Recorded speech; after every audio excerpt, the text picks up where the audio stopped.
Sir Rajaji TNPSC பயிற்சி மைய மாணவர்களுக்கு இனிய வணக்கம் சார். சவுண்ட் எல்லாத்துக்கும் கேட்குதான்னு பாருங்கள். சேம் எப்போதும் போல் மெசேஜே பண்ணுங்கள். சவுண்ட் ஆடிபிளாக இருக்குது அப்படின்னா நம்ம அடுத்து கிளாஸ்க்குள்ளே போயிடலாம். ஓகே சார், நம்ம இந்த வாரம் ஏ டு எஃப் கம்பைன் வரும்போது நிகழ்தகவு ப்ராபபிலிட்டி பார்க்கலான்னு சொல்லியிருந்தோம். ஸோ அதனால் நம்ம இந்த வாரம் டாபிக் உள்ளே போயிடலாம். இந்த ஜென்ரல்லாம் வேணாம் நமக்கு. ஏன்னா கிளாஸ் தனியாக இருந்துச்சுன்னா பிரச்சனை இல்லை. நீங்கள் போன முறை கம்பைனாக வரும்போது இந்த எஃப் கிளாஸ் ஸ்டூடெண்ட்ஸ் நிறைய பேர்த்துக்கு டிஎஃப்லாம் வந்து கடினமாக இருக்குது அப்படிங்கிற மாதிரி சொல்லியிருந்தீங்க.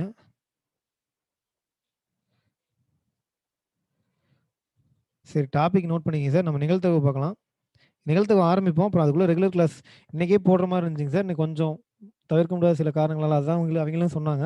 அதனால் நெக்ஸ்ட் வீக் கண்டிப்பாக கிளாஸ் இருக்கும். மேக்ஸிமம் இனிமேல் ரெகுலர் கிளாஸ் ஆரம்பிச்சிருவாங்க. 2 நாள் இல்லைனாலும் 1 நாள் ஆல்டர்னேட் டேஸில் கண்டிப்பாக இருக்கும். அதனால் இனி வரக்கூடிய நாட்களில் அப்படியே பார்த்துக்கலாம். ஆன்லைன் கிளாஸும் போகும் பேரலாக. ஆன்லைன் கிளாஸ் வரும்போது நம்ம நிகழ்த்தவு பார்க்கலாம். எல்லா கிளாஸும் காமனாக சேர்ந்து. ரெகுலரில் வரும்போது நம்ம என்ன டாபிக் முடிச்சிருக்கோமோ அதுபடி கன்டினியூ பண்ணிக்கலாம். எந்தெந்த கிளாஸ் வருதோ அதுக்கேற்ற மாதிரி கன்டினியூ பண்ணிக்கலாம். டாபிக் கொடுத்துங்க. நிகழ்தகவு ப்ராபபிலிட்டி. நிகழ்தகவு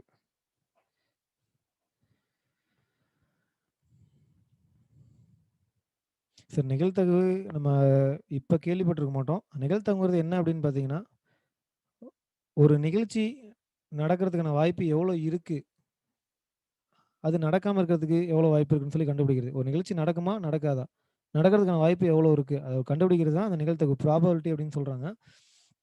இதில் நமக்கு நிகழ்தகவு நமக்கு என்ன பேசிக்காக வருது அப்படின்னு பார்த்தீங்கன்னா, நாணயங்களோ சீட்டுக்கட்டு இது மேக்ஸிமம் கேட்கறது இல்லை சார். நம்ம அதுவும் தெரிஞ்சுக்குவோம். பட் வர்றது அப்படின்னு பார்த்தீங்கன்னா ஆண்டுகள், அதை வச்சு சம் வரும். மேக்ஸிமம் நமக்கு வருது பகடை வச்சு தான் சம் வருது நிகழ்தகவில். பகடை வந்து ஒரு பகடை உருட்டினா நிகழ்தகவு எப்படி வரும், 2 பகடைகளை உருட்டினா எப்படி, 3 பகடைகளை உருட்டினா எப்படின்னு வரும். மேக்ஸிமம் நமக்கு ஒரு பகடையும் இரு பகடையும் நமக்கு தெரிஞ்சிருக்கணும். அது தெரிஞ்சிருந்தாவே நமக்கு போதும். 3 பகடைகள்லாம் மேக்ஸிமம் வராதுங்க சார். சரிங்களா? இப்போ வாய்ஸ் லோவாக இருக்குங்களா? எல்லாத்துக்குமே லோவாக தான் இருக்குங்களா சார்?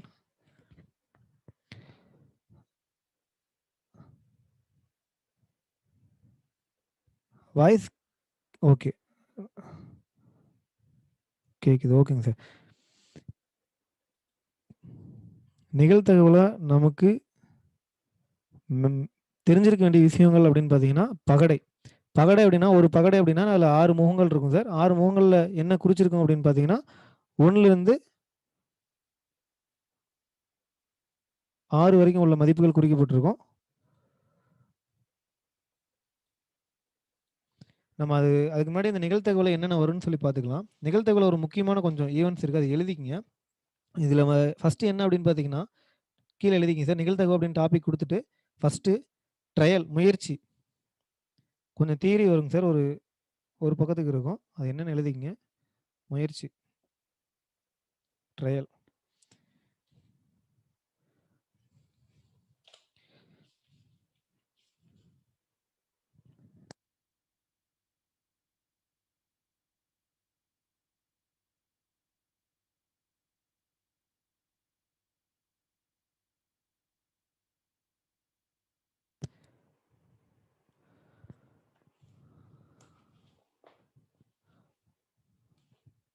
ஒரு பகடையை உருட்டுதல், ஒரு பகடையை உருட்டுதல் அல்லது நாணயத்தை சுண்டுதல். ஒரு பகடையை உருட்டுதல் அல்லது நாணயத்தை சுண்டுதல் முயற்சி ஆகும். எழுதிங்க. முயற்சி அப்படிங்கன்னு போட்டு கீழே எழுதிங்க என்னன்ட்டு. ஒரு பகடையை உருட்டுதல் அல்லது நாணயத்தை சுண்டுதல் முயற்சி ஆகும்.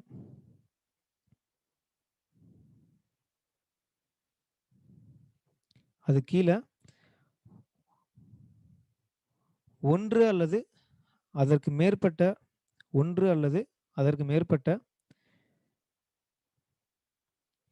விளைவுகளை தரக்கூடிய செயல். ஒன்று அல்லது அதற்கு மேற்பட்ட விளைவுகளை தரக்கூடிய செயல். விளைவுகளை தரக்கூடிய செயல்.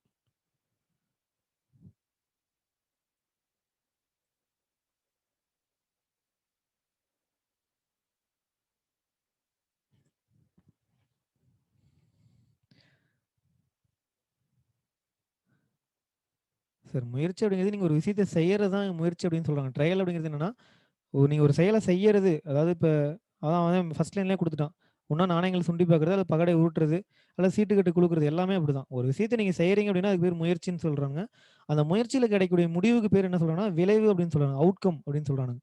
அடுத்த ஹெட்டிங்கு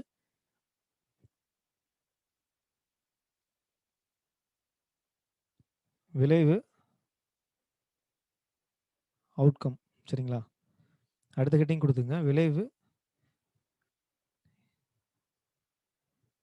இதில எழுதிக்கங்க. விளைவுனா என்னன்னா, ஒரு முயற்சியின் முடிவு. ஒரு முயற்சியின் முடிவு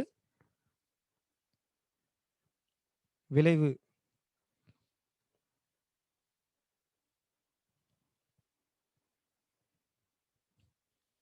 ஒரு முயற்சியின் முடிவு விளைவு ஆகும்.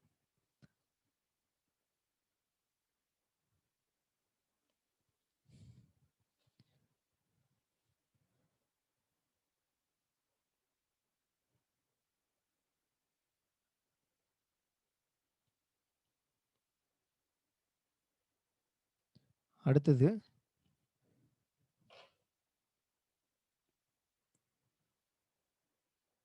முயற்சி இன்னொரு டைம் சொல்லுங்க சார்.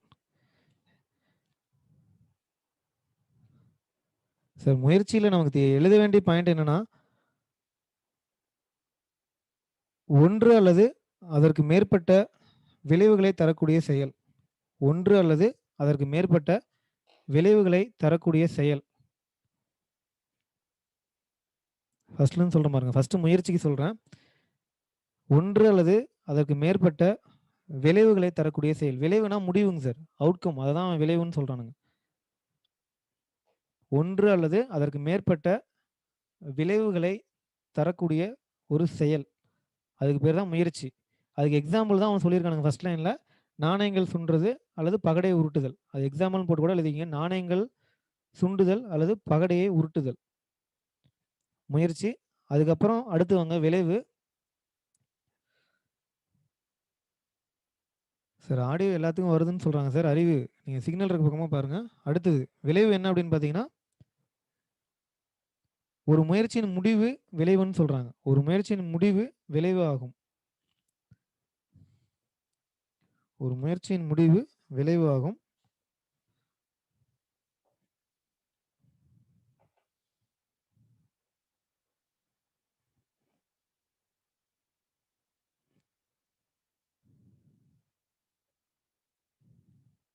அடுத்தது நிகழ்ச்சி ஈவென்ட். அடுத்த பாயிண்ட் அடுத்த ஹெட்டிங் நிகழ்ச்சி ஈவென்ட்.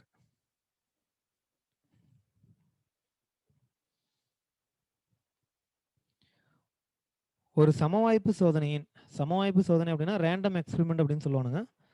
ஒரு சமவாய்ப்பு சோதனையின்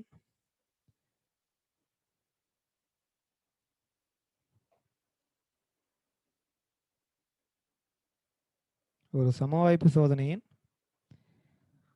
ஒரு விளைவு அல்லது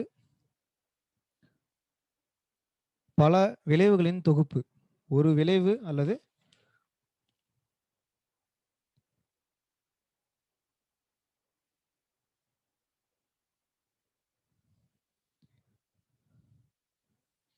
ஒரு விளைவு அல்லது பல விளைவுகளின் தொகுப்பு.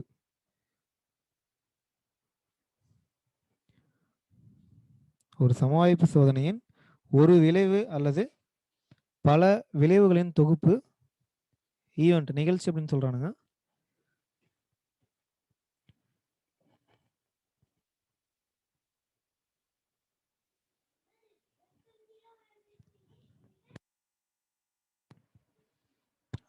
அடுத்ததுங்க சார் கூறு வெளி சாம்பிள் ஸ்பேஸ். கூறு வெளி இருங்க எழுதுறேன்.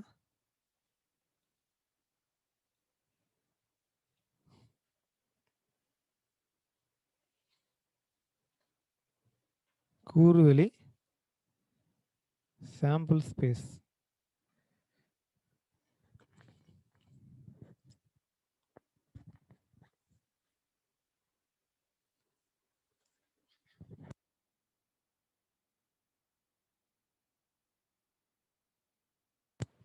சரி எழுதிக்கங்க. கூறுவெளின்னா என்னன்ட்டு.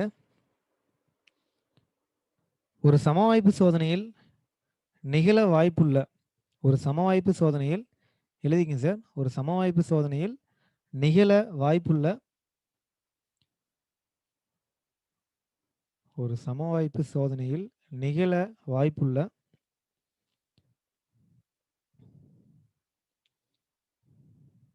அனைத்து நிகழ்வுகளின் கணமே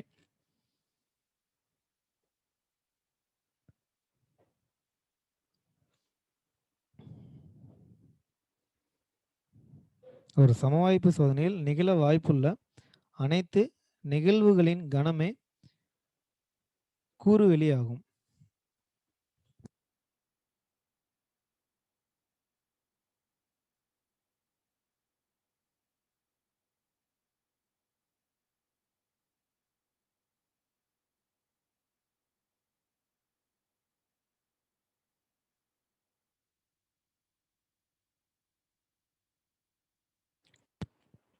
இதனை எஸ் என குறிப்பிடுகிறோம். கேபிட்டல் எஸ்ங்க சார். இதனை எஸ் என குறிப்பிடுகிறோம். சார் இந்த சாம்பிள் ஸ்பேஸ் எஸ் தான் இங்கே ரொம்ப முக்கியம். எஸ் என்ன அப்படின்னா, ஒரு நிகழ்ச்சி நடக்குதுன்னா அதில் என்னென்ன முடிவு கிடைக்குமோ அது எல்லாத்தையும் உள்ளடக்கியது. இப்போ ஒரு நாணயங்கள் சுண்டுறோம் அப்படின்னா, ஒரு நாணயங்கள் சொன்னாங்க என்னென்ன முடிவு கிடைக்கும் சார்? ரெண்டே ரெண்டு முடிவு தான். ஒன்று ஹெட்டாக இருக்கலாம், இல்லை டெய்லாக இருக்கலாம். ஒன்று தலை இல்லைன்னா பூவாக இருக்கலாம். அவ்வளோதான். அதுதான் எஸ் அப்படின்னு சொல்கிறோம். அப்போ இங்கே அந்த நிகழ்ச்சியில் கிடைக்கக்கூடிய மொத்த முடிவுகளோட எண்ணிக்கை அப்படின்னு பார்த்தீங்கன்னா என் ஆஃப் எஸ் அப்படிங்கிறது 2.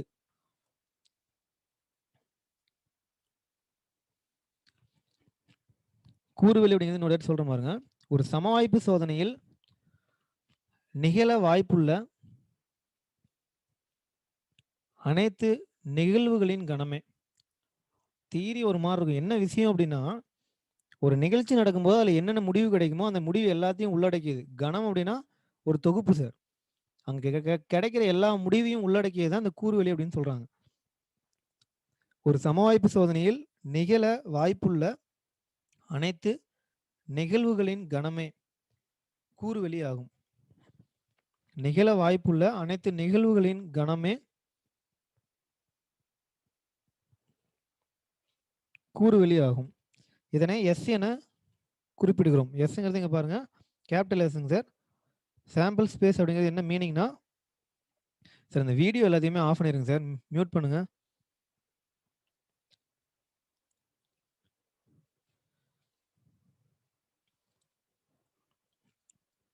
எக்ஸாம்பிள் என்ன அப்படின்னு பார்த்தீங்கன்னா, ஒரு நாணயம் சுண்டுறோம் அப்படின்னா, ஜஸ்ட் உங்களுக்கு தெரியறதுக்காக நான் சொல்கிறேன்.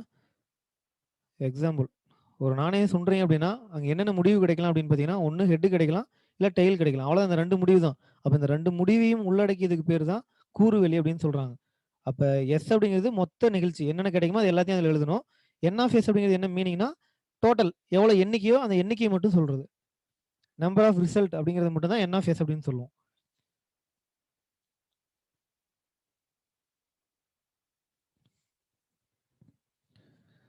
சார் முயற்சி அப்படிங்கிறது நீங்கள் ஒரு செயலை செய்யறதே செய்ய ஆரம்பிக்கிறதே முயற்சி அப்படின்றானுங்க. அந்த முயற்சியில் என்ன ரிசல்ட் கிடைக்குமோ அதுதான் விளைவு அப்படின்னு சொல்றாங்க. அவுட்கம்னா நீங்கள் ஒரு செயல் செய்கிறீங்கன்னா அது ஒரு முடிவு வருது அப்படின்னா அதுதான் அவுட்கம் விளைவு அப்படின்னு சொல்கிறானுங்க. அந்த விளைவு வந்து எப்படி இருக்குன்னா அந்த விளைவுகள் எல்லாத்தையும் உள்ளடக்கியது தான் நிகழ்ச்சி அப்படின்னு சொல்கிறானுங்க. அந்த நிகழ்ச்சி மொத்தம் ஒரு ஈவெண்ட் இருக்குன்னா இப்போ எப்படி மீனிங்னா, இப்போ பகடை உருட்டுறீங்க அப்படின்னா ஒரு பகடை உருட்டுறீங்க, அதில் 2 கிடைக்குது அப்படின்னா அது அதோட விளைவு சார். சரிங்களா?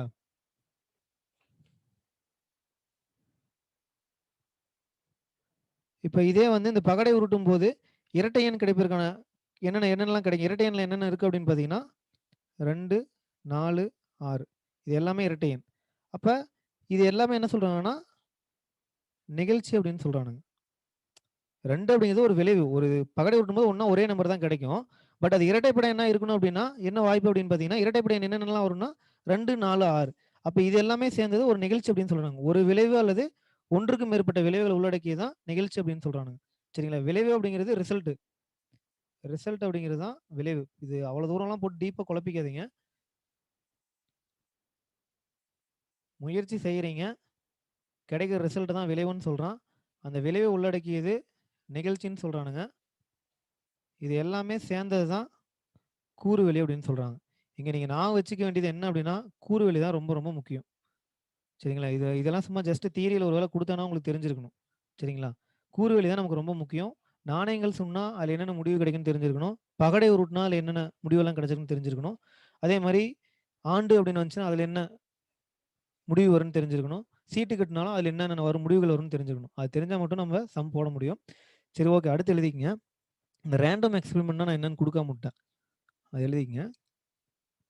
சரி சம் போகும்போது தெரிஞ்சிரும். நமக்கு இங்க ரொம்ப முக்கியமானது இந்த கூறுவெளி தான் ரொம்ப ரொம்ப முக்கியம். கூறுவெளி அப்படிங்கிறது ஒரு நிகழ்ச்சி நடக்குது அப்படின்னா, அந்த நிகழ்ச்சியில என்னென்னலாம் முடிவுகள் கிடைக்குமோ, அது எல்லாத்தையும் உள்ளடக்கியதுக்கு பேர் தான் கூறுவெளி அப்படின்னு சொல்றோம். கூறுவெளி தெரிஞ்சிருந்தா போதும். அதுலருந்து நீங்க சம் எல்லாமே கொண்டு வந்துரலாம். அடுத்து ஹெட்டிங் வந்து சமவாய்ப்பு சோதனை. ஜஸ்ட் இத மட்டும் தெரிஞ்சுங்க. தியரி நெறைய இருக்கு சார். அவ்வளோ தூரம் நம்ம போறதில்ல டீப்பா. சமவாய்ப்பு சோதனை. Random experiment.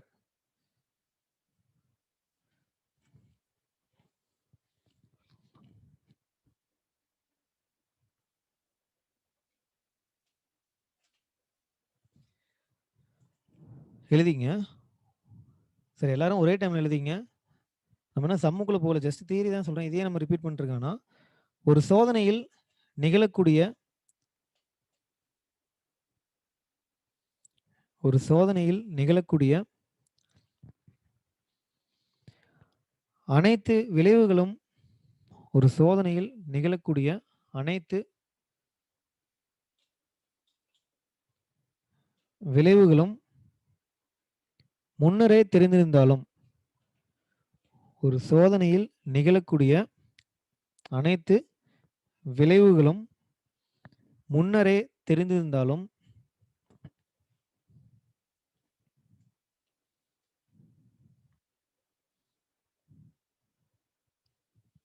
முன்னரே தெரிந்திருந்தாலும் அவற்றில் எந்த விளைவு விளைவு அப்படின்னா நான் வச்சுங்க முடிவு அதுதான் விளைவுன்னு சொல்றானுங்க. அவற்றில் எந்த விளைவு நிகழப்போகிறது என்பதை அவற்றில் எந்த விளைவு நிகழப்போகிறது என்பதை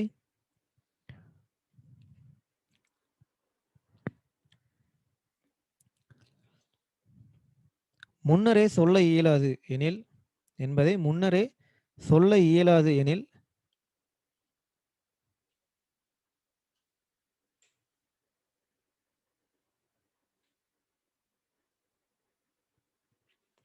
அது சமவாய்ப்பு சோதனை ஆகும். அது சமவாய்ப்பு சோதனை ஆகும்.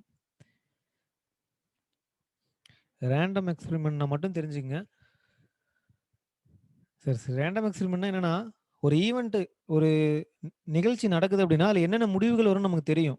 பட் ஆனா, அந்த முடிவுல நமக்கு எந்த முடிவு கிடைக்கும் அப்படிங்கிறது தெரியாது. புரியுதுங்களா? இப்ப இவனுங்க என்ன சொல்றானுங்கன்னா, நாணயத்த சுண்டும்போது ஒண்ணா பூ விழும், இல்ல தல விழும். அதுதான் முடிவு. ஆனா பூ தான் விழும், தல தான் விழும்னு நம்மளால சொல்ல முடியாது. அததான் அவனுங்க சொல்றானுங்க. சமவாய்ப்பு சோதனைன்னா 2 ஈவென்ட்டுமே கிடைக்கலாம். ஆனா, அதுல எது கிடைக்கும் அப்படிங்கிறது நமக்கு சரியா தெரியாது. சரிங்களா? அது மாரி நிகழ்ச்சி எல்லாமே சமவாய்ப்பு சோதனைன்னு சொல்றானுங்க. எடுத்துக்காட்டு என்ன அப்படின்னு பார்த்தீங்கன்னா, இந்த நாணயங்கள் சுண்டுறது, பகடை உருட்டுறது. எக்ஸாம்பிள் எழுதிக்கங்க.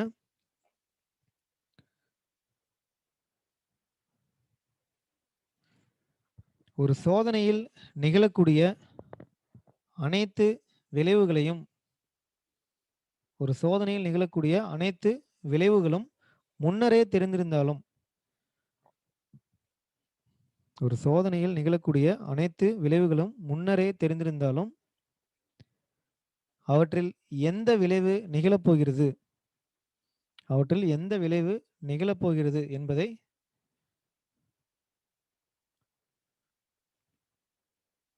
முன்னரே சொல்ல இயலாது எனில் முன்னரே சொல்ல இயலாது எனில் அது சமவாய்ப்பு சோதனை ஆகும்.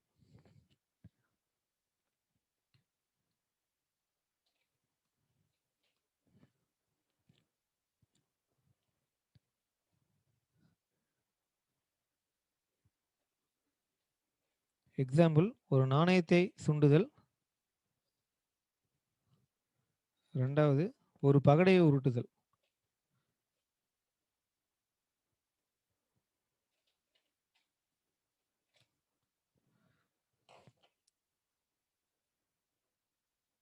எக்ஸாம்பிள் எழுதியே போட்டேன் தன்ராஜ் சார். ஒரு நாணயத்தை சுண்டுதல். இங்க நாணயம் சுண்டும் பொழுது முடிவு என்னன்னு நமக்கு தெரியும். ஒண்ணா தல விழும், இல்ல பூ விழும். 2ல ஏதோ ஒண்ணு கிடைக்கும். ஆனா எது கிடைக்கும்னு நம்மளால சொல்ல முடியாது. இது மாரி ஈவென்ட்ஸ் எல்லாமே சமவாய்ப்பு சோதனைன்னு சொல்றானுங்க. நமக்கு மேக்ஸிமம் இங்க பகடை மட்டும் தான் தேவைப்படும். சரிங்களா? பகடை உருட்டணும் அப்படின்னா, ஒரு பகடை உருட்டணும்னா 1லேருந்து 6 வரைக்கும் உள்ள எண்கள் கிடைக்கும். ஏன்னா ஒரு பகடையில 1லேருந்து 6 வரைக்கும் உள்ள எண்கள் தான் குறிக்கப்பட்டிருக்கும். ஒரு பகடை அப்படிங்கிறது 6 முகங்கள் கொண்டதா இருக்கும். அந்த 6 முகங்கள்லயும் ஒவ்வொரு பக்கம் 1, 2, 3, 4, 5, 6ங்கிறது எழுதியிருக்கும். 1, 2, 3, 4, 5, 6 வரைக்கும் எழுதியிருக்கும்.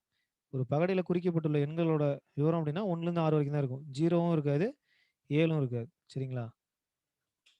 அப்போ ஒரு பகடை உருட்டுனாங்கன்னா, அங்க கிடைக்கக்கூடிய முடிவுகள் என்ன இருக்கும்னு பார்த்தீங்கன்னா, 1, 2, 3, 4, 5, 6. ஒண்ணா 1 கிடைக்கலாம், இல்ல 2 கிடைக்கலாம், 3, 4, 5, 6 கிடைக்கலாம். அப்போ ஒரு பகடை உருட்டுனாங்கன்னா, அங்க n of S sorry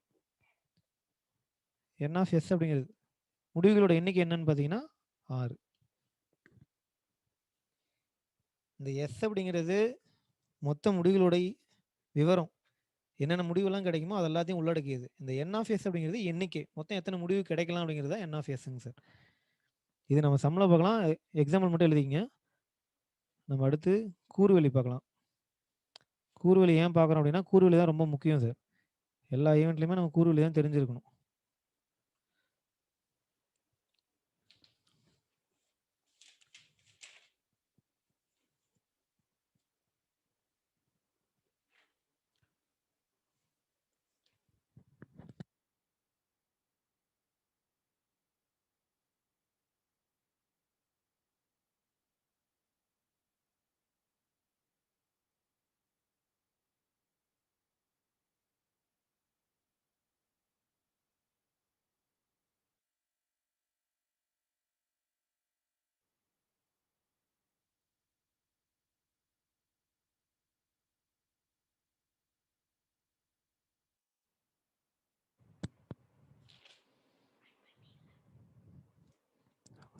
sir அடுத்து எழுதிக்கங்க.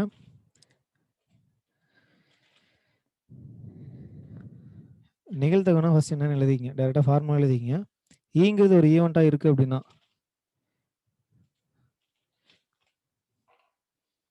நிகழ்தகவுனா என்னன்னு எழுதிக்கங்க.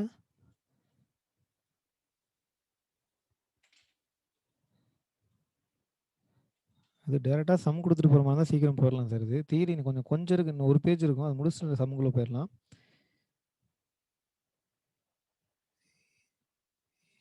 எழுதிங்க. M என்பது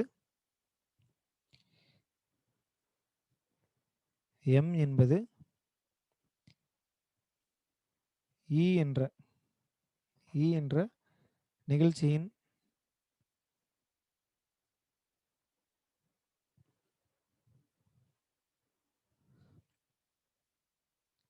சாதகமான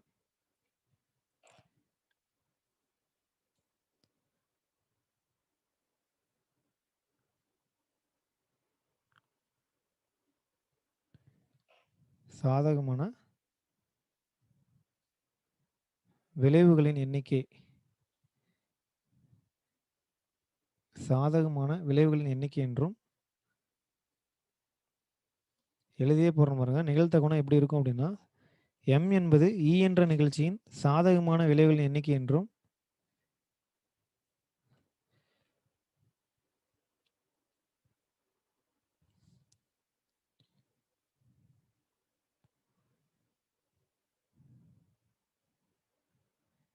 N என்பது ஸ்மால் n என்பது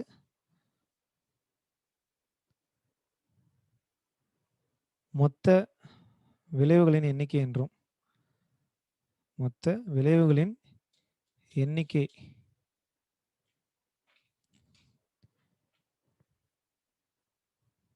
n என்பது மொத்த விளைவுகளின் எண்ணிக்கையும் எனில்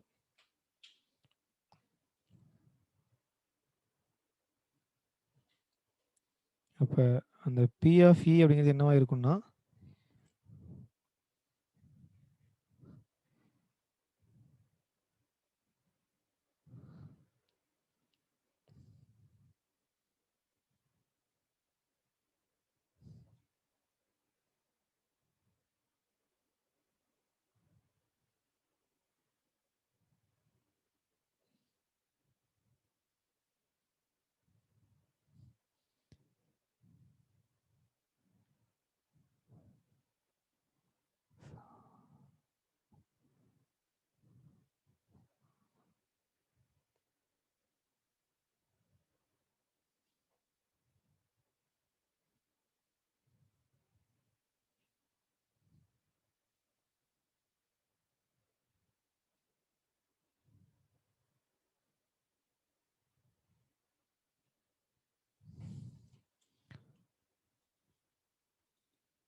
ஒரு நிகழ்ச்சி நடக்குது அப்படின்னா என்ன சொல்றேன்னா, ஈங்கிறது ஒரு நிகழ்ச்சி. அதில எம்ங்கிறது நமக்கு தேவையான நிகழ்ச்சி. என்கிறது மொத்த நிகழ்ச்சி. அப்ப இந்த ஈயோட நிகழ்தகவு அப்படிங்கிறது எப்படி இருக்கும்னா, மொத்த விளைவு, மொத்த முடிவுங்கிறது கீழ இருக்கணும். அதில நமக்கு சாதகமா எத்தனை இருக்கோ அப்படிங்கிறது மேல இருக்கணும். இதுதான் அதோட நிகழ்தகவுங்க சார். ஒரு ஈவென்ட்டோட நிகழ்தகவு அப்படிங்கிறதுனா, அந்த ஈவென்ட்ல கிடைக்கக்கூடிய மொத்த நிகழ்ச்சிங்கிறது கீழ இருக்கணும். அதில நமக்கு தேவையான நிகழ்ச்சி என்னவோ அது மேல இருக்கணும். அதுதான் ஒரு ஈவென்ட்டோட நிகழ்தகவு அப்படின்னு சொல்லுவோம். என் ஆஃப் இ அப்படிங்கிறது நமக்கு தேவையானது. என் ஆஃப் எஸ்ங்கிறது அந்த நிகழ்ச்சியில கிடைக்கக்கூடிய மொத்த முடிவு, மொத்த விளைவு. நிகழ்தகவு அப்படிங்கிறதோட டெஃபினிஷன் தான் சார். ஒரு நிகழ்ச்சியோட நிகழ்தகவு அப்படின்னா நிகழ்தகவு அப்படின்னா உங்களுக்கு என்ன கண்டிப்பா தெரியணும்னா, அது என்ன நிகழ்ச்சியோ அதோட மொத்த முடிவு தெரியணும்.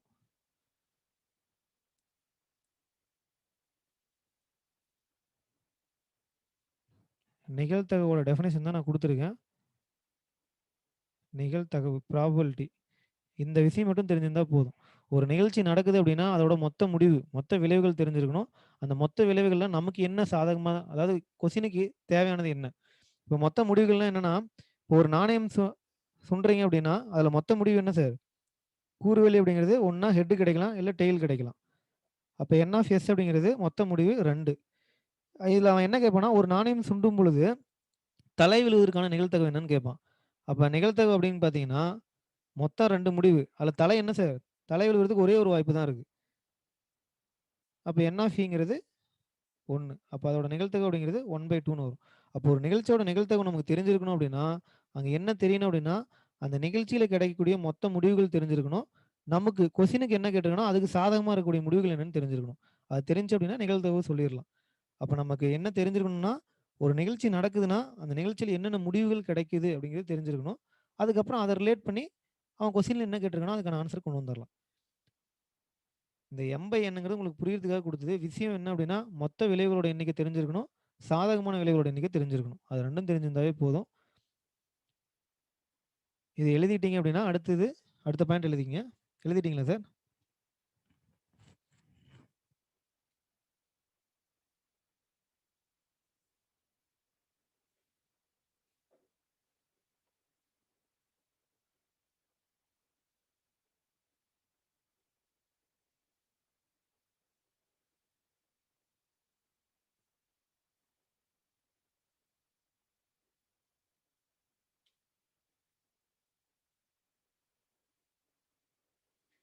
முடிச்சிட்டீங்கன்னா சொல்லுங்க சார். அடுத்து போலாம்.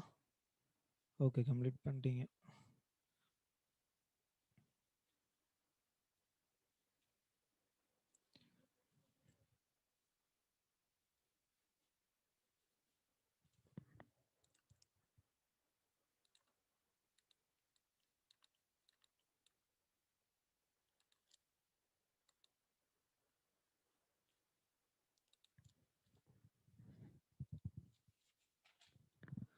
அடுத்த பாயிண்ட் எழுதிங்க. ஒரு நிகழ்ச்சி நிகழ்வதற்கான நிகழ்தகவு. ஒரு நிகழ்ச்சி நிகழ்வதற்கான நிகழ்தகவு எப்போதும் ஒரு நிகழ்ச்சி நிகழ்வதற்கான நிகழ்தகவு எப்போதும்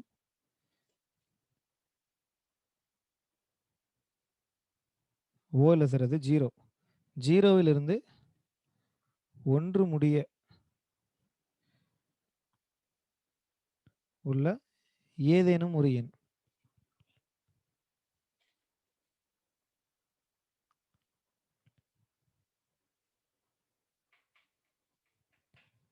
ஒரு நிகழ்ச்சி நிகழ்வதற்கான நிகழ்தகவு எப்போதும் 0லிருந்து 1 முடிய உள்ள ஏதேனும் ஒரு எண். 1 முடிய உள்ள ஏதேனும் ஒரு எண்.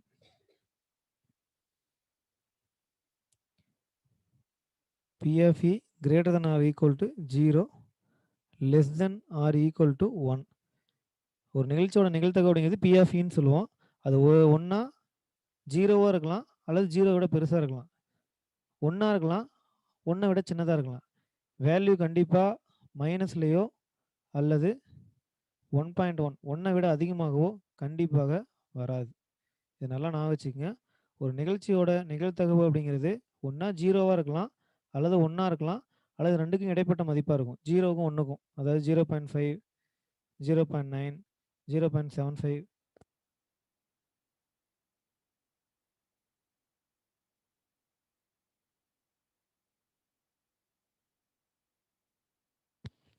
0விலிருந்து 1க்குள்ள தான் இருக்கணும்.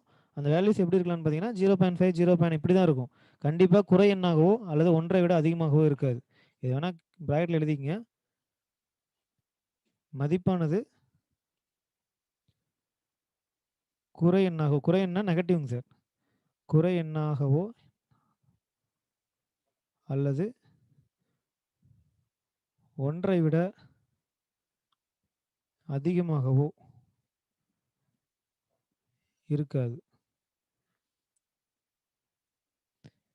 ஒரு ஆப்ஷனில் 4 ஆப்ஷன் கொடுத்துருக்காங்க அப்படின்னா 0, B-1, C 0.9, Dங்கிறது 1. பின்னுருவற்றுள் நிகழ்தகவோட மதிப்பாக வராத மதிப்பு எது அப்படின்னு கேட்டாங்கன்னா என்ன சார் வரும்?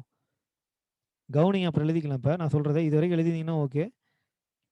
மேலே ஒரு 4 ஆப்ஷன் கொடுத்துருக்கேன். பின்வருவனற்றுள் நிகழ்தகவின் மதிப்பாக வர இயலாதது எது? அதாவது வர முடியாத மதிப்பு எதுன்னு கேட்டாங்கன்னா 0 கண்டிப்பாக வரலாம். 0வாக இருக்கலாம், 1ஆ இருக்கலாம், 0க்கும் 1க்கும் இடைப்பட்ட மதிப்பாக இருக்கலாம். ஆனால் கண்டிப்பாக குறை எண்ணாகவோ அல்லது 1ஐ விட அதிகமாக. Option B. ஸ்லோவாக சொல்லுங்களா? Okay okay. பார்வதி எப்படிங்கம்மா 0.9 வரும்? தெளிவாக சொல்கிறேன்ல, ஒன்றா 0வாக இருக்கலாம் அல்லது 1ஆ இருக்கலாம் அல்லது 1க்கும் 0க்கும் இடைப்பட்ட மதிப்பாக இருக்கும். கீழே எழுதியிருக்கும் பாருங்கள். மதிப்பானது குறை எண்ணாகவும்னா நெகட்டிவில் வராது, இல்லை 1ஐ விட அதிகமாக இருக்காது. சரியா? புரியுதுங்கம்மா பார்வதி?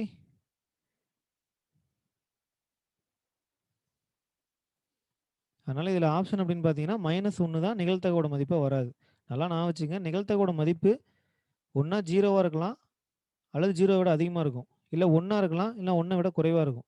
கண்டிப்பாக 0க்கும் சின்ன மதிப்பு 0 விட குறைவு அப்படின்னா என்ன சார்? மைனஸில் போயிடும் வேல்யூ. அதனால் கண்டிப்பாக மைனஸில் வராது. கண்டிப்பாக ப்ளஸில் 1ஐ விட அதிகமாக வராது. ரெண்டுக்கும் இடைப்பட்ட மதிப்பாக தான் இருக்கும். சரியா? எழுதினீங்கன்னா சொல்லுங்கள், அடுத்து போயிடலாம். இதெல்லாம் தியரிங்க சார். ஜஸ்ட் அவன் கொடுத்தான் அப்படின்னா நமக்கு தெரிஞ்சிருக்கணும்.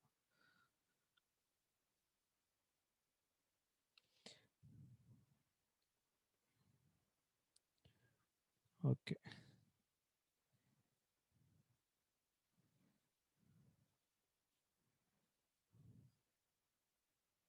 நான் கொஞ்சம் பொறுமையாக போகிறாங்கம்மா, வேகமாக போகுதுன்னு சொல்லியிருந்தீங்க.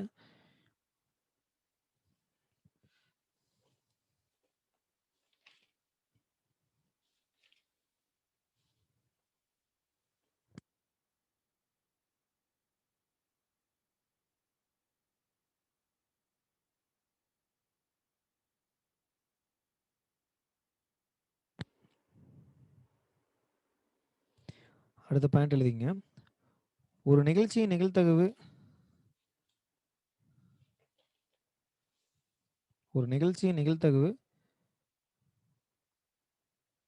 1 எனில், ஒரு நிகழ்ச்சியின் நிகழ்தகவு 1 எனில்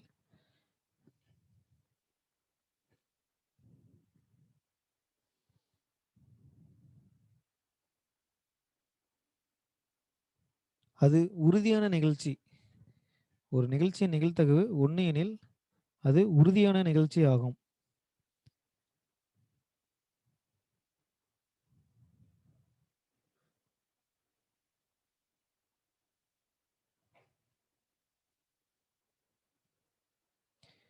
ஒரு நிகழ்ச்சியின் நிகழ்தகவு 1 எனில் அந்த நிகழ்ச்சி உறுதியான நிகழ்ச்சி ஆகும். அதாவது PFE 1 அப்படின்னா.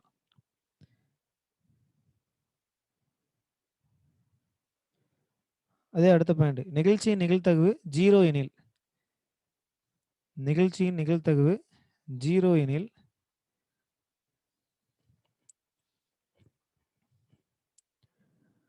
நிகழ்ச்சியின் நிகழ்தகவு 0 எனில்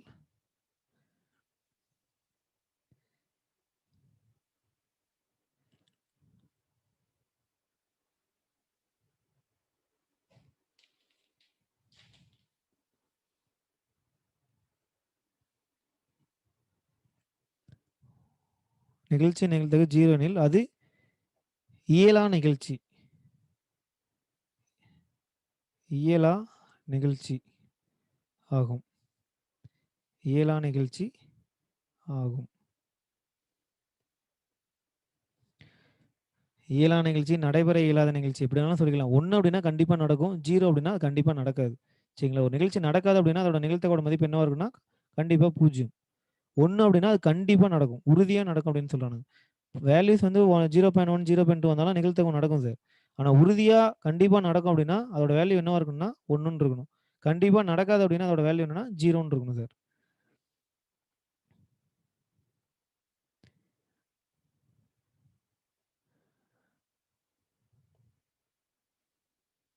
அடுத்த பாயிண்ட்.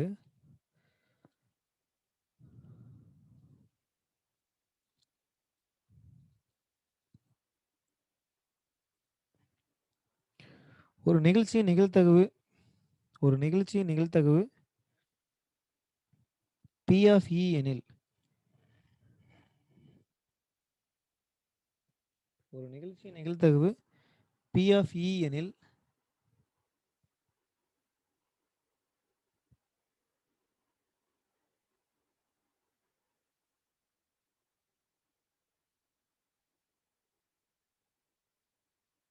ஒரு நிகழ்ச்சியின் நிகழ்தகவு P ஆஃப் E எனில் அது நடைபெறாமல் இருப்பதற்கான நிகழ்தகவு. அது நடைபெறாமல் ஒரு நிகழ்ச்சியின் நிகழ்தகவு P ஆஃப் E எனில் அது நடைபெறாமல் இருப்பதற்கான நிகழ்தகவை அது நடைபெறாமல் இருப்பதற்கான நிகழ்தகவை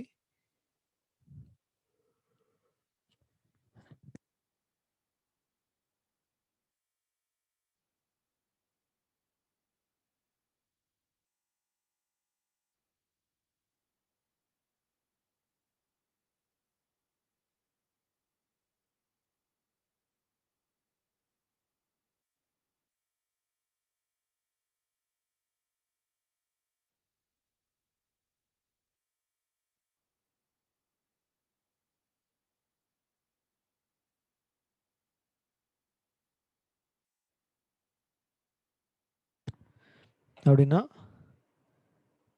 P of E plus P of E dash value என்ன அப்படின்னு பார்த்தீங்கன்னா என்ன சார் வரும்? P ஆஃப்ங்கிறது ஒரு நிகழ்ச்சி நடைபெறக்கூடிய நிகழ்ச்சி. அதோட மதிப்பு 1.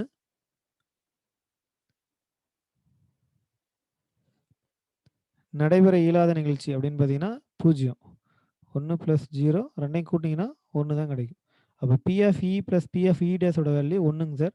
அப்போ இந்த 2 இதில் ஒரு மதிப்பு தெரிஞ்சால் இன்னொரு மதிப்பு கண்டுபிடிச்சிடலாம்.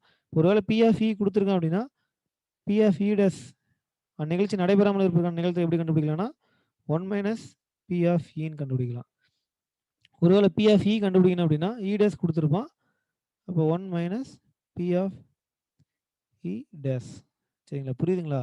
நமக்கு இங்கே தெரிஞ்சிருக்க வேண்டிய விஷயம் அப்படின்னா இதுதான் தெரிஞ்சிருக்கணும்.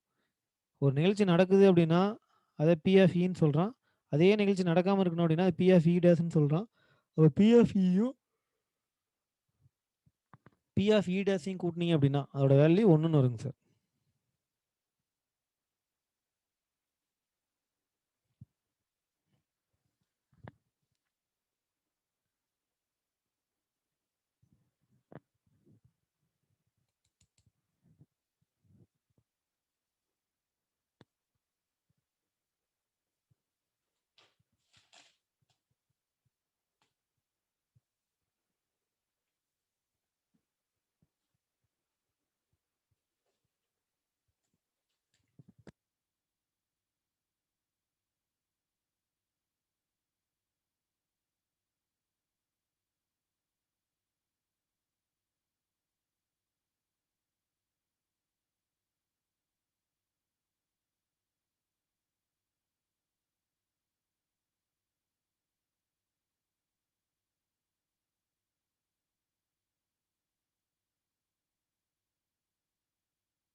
சார் அதாவது ஒரு நிகழ்ச்சி நடக்குது அப்படின்னா அது P ஆஃப் Eன்னு சொல்கிறோம். அதே நிகழ்ச்சி நடக்காமல் இருக்கணும் அப்படின்னா அது P ஆஃப் E டேஸ்ன்னு சொல்கிறானுங்க. அப்போ அந்த P ஆஃப் Eயும் P ஆஃப் E டேஸையும் கூட்டினா கண்டிப்பாக நிகழ்த்தகவோட மதிப்பு 1 தான் சார். அதை நான் உங்களுக்கு புரியணும் அப்படிங்கிறதுக்காக என்ன சொல்லியிருக்கேன்னா ஒரு நிகழ்ச்சி நடக்குது அப்படின்னா அதோட வேல்யூ 1 எடுத்துங்க. அந்த நிகழ்ச்சி நடக்காமல் இருக்குன்னா அதோட வேல்யூ 0ன்னு எடுத்துங்க. இப்போ 1ஐயும் 0ஐயும் கூட்டினா நமக்கு என்ன சார் வரும்? 1ன்னு வரும். இது நீங்கள் நான் வச்சுக்காதீங்க. இந்த 1 + 0ங்கிறது நான் உங்களுக்கு புரியறதுக்காக சொன்னேன். P of E + P of E dash ரெண்டையும் கூட்டினா 1ன்னு ஒரு வேல்யூ. அத மட்டும் ஞாபகம் வச்சுக்கங்க. அப்ப அதுல ஒரு வேல்யூ தெரிஞ்சிருந்துச்சு அப்படின்னா, இன்னொரு வேல்யூ ஈஸியா கண்டுபிடிச்சிடலாம். அதாவது பி ஆஃப் இ டாஷ் நீங்க கண்டுபிடிக்கணும் அப்படின்னா, பி ஆஃப் இ குடுத்திருப்பான். அதாவது அந்த நிகழ்ச்சி நடைபெறுவதற்கான நிகழ்தகவு அவன் குடுத்திருப்பான். அப்ப நடைபெறாமல் இருப்பதற்கான நிகழ்தகவு 1லேருந்து அத கழிச்சீங்கன்னா மீதி என்னவோ அதுதான் அது. சங்கீதா அன்பு சொல்லுங்கம்மா. ஒரு நிமிஷம் இருங்க. சங்கீதா அன்பு கேக்குதாங்கம்மா? நீங்களே மியூட் எடுத்துட்டு சொல்லுங்கம்மா. சார் சவுண்ட் ரொம்ப லோவா கேக்குதுங்க சார். சவுண்ட் ரொம்ப லோவா கேக்குதாங்கம்மா. அதாவது டவருக்கு இங்க நல்லா தான் இருக்குன்னு நினைக்கிறேங்கம்மா. நான் இல்ல டவர்லாம் ஃபுல்லா தாங்க சார் இருக்கு. இப்ப கொஞ்ச நேரத்துக்கு முன்னாடி வரைக்கும் நல்லா கேட்டுச்சு. இப்ப ரொம்ப ஸ்லோவா கேக்குது. கேட்கவே இல்லைங்க சார் சரியா. எவ்ரிதிங் ஃபைன்னு ஒருத்தர் சொல்றாரு. இப்ப கேக்குதுங்களா இல்லையாங்கம்மா? நான் நல்லா தான் பேசுறேன்னு நினைக்கிறேன். கேக்குதுங்களா? கேக்குதுங்க சார். ஆனா ரொம்ப கொஞ்சமா லோவா தாங்க சார் கேக்குது. நல்லா கேட்கலங்க சார். லவுடா தான் இருக்கு. சரி நான் கொஞ்சம் சவுண்ட் இன்க்ரீஸ் பண்ணி பார்க்குறேங்கம்மா. நீங்க கொஞ்சம் சிக்னல் நல்லா இருக்க பக்கமா உட்காருங்க. சிக்னல்லாம் ஃபுல்லாவே இருக்குங்க சார். ஐயோ! நானு இதுக்கு மேல என்ன ஃபுல் பண்றதுன்னு சவுண்ட் தான் தெரியல. சார். சவுண்ட் இங்க நல்லா தாங்க வச்சிருக்கேன். சரி பார்க்கலாம். நான் ஏதாவது பண்ணி பார்க்குறேங்கம்மா. நான் சொல்றேன் இருங்க. சரிங்க சார். ஹெட்செட் யூஸ் பண்ண சொல்றாங்க. பசங்க நெறைய ஐடியா குடுக்குறாங்களே. சரிங்க சார். ஓகேங்க சார். சரிங்கம்மா. சரி ஓகே சார். அடுத்து கூறுவழி பார்க்கலாம். அது முடிச்சிட்டீங்களா?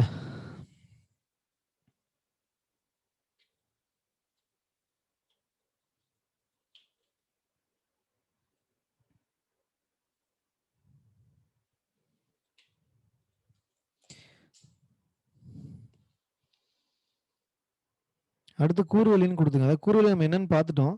இப்ப நம்ம ஒவ்வொரு ஈவென்ட்டுக்கும் கூறுவலி என்ன கிடைக்குன்னு சொல்லி பார்த்துக்கலாம். Sample space கூறுவலின்னு குடுத்துங்க. கூறுவலின்னா நம்ம என்னன்னு பார்த்துட்டோம் சார் முன்னாடியே. கேபிட்டல் எஸ்ன்னு சொல்லி எதை சொல்லுவோம். இது ஏன் இப்ப நம்ம பார்க்க போறோம்னா, ஒவ்வொரு ஈவென்ட் இப்ப நாணயங்கள் சொன்னா அதுல என்னென்ன முடிவு கிடைக்கும்? பகடை ஓட்டுனா என்னென்ன முடிவு கிடைக்கும்? அதே மாரி ஆண்டுகள் வந்துச்சுன்னா அதுல என்னென்ன முடிவுகள் வரும்? சீட்டுக்கட்டு வந்துச்சுன்னா அதுல என்னென்ன முடிவு வரும்? அத பார்த்துட்டோம் அப்படின்னா, அவ்வளோதான் நிகழ்தகவு டாபிக்கே கிட்டத்தட்ட முடிஞ்சு. அதுக்கப்புறம் ஒரு 4, 5 சம் பார்த்தோம் அப்படின்னா, டாபிக் ஓவருங்க சார். கூறுவலின்னு குடுத்துக்கங்க.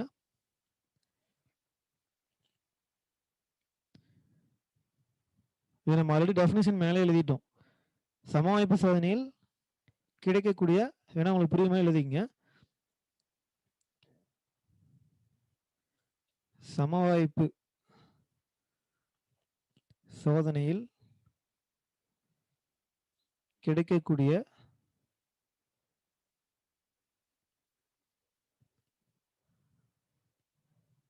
அனைத்து முடிவுகளின் எண்ணிக்கை.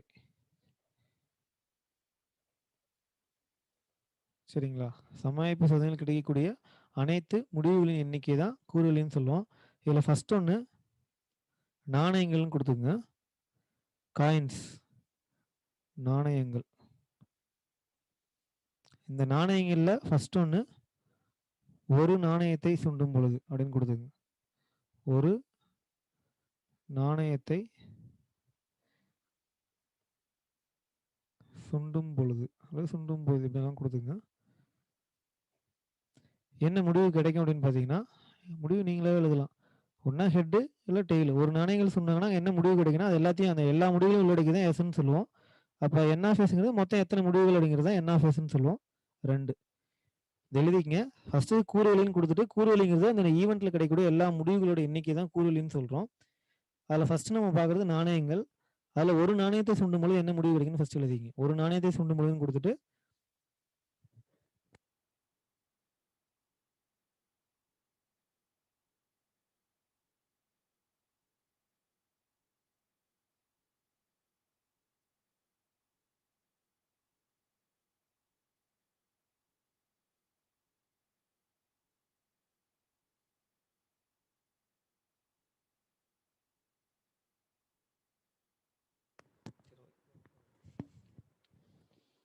சார் முடிச்சிட்டீங்களா சார்? இத அழிச்சிடலாங்களா?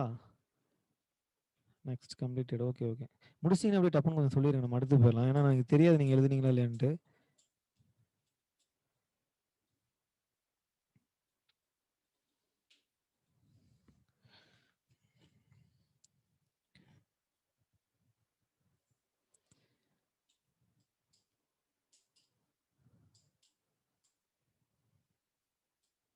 அடுத்தது இரு நாணயங்கள் சுண்டும் பொழுது. இரு நாணயங்கள் சுண்டும் போது 2 நாணயங்கள் சுடுனா என்ன சார் வாய்ப்பு முடிவு கிடைக்கும் அப்படின்னு பார்த்தீங்கன்னா, ஒண்ணா 2லயுமே ஹெட் 2லயுமே தலை விழுவலாம். ஒரு ஹெட், ஒரு டெயில் விழுவலாம். அல்லது ஒரு டெயில், ஒரு ஹெட் விழுவலாம். அல்லது 2மே டெயிலா இருக்கலாம். அப்ப என் ஆஃப் எஸ் அப்படிங்கிறது 4. இரு நாணயங்கள் சுண்டும்போது அங்க எத்தனை முடிவு கிடைக்கலாம்னு பார்த்தீங்கன்னா, 4 முடிவு கிடைக்கலாம் சார். அதே அடுத்து 3வது 3 நாணயங்கள் சுண்டும் பொழுது 3 நாணயங்கள் சுண்டும் பொழுது. இந்த கூறுவலி ரொம்ப முக்கியம் சார். இத பார்த்துக்கங்க. 3 நாணயங்கள் சுண்டும்போது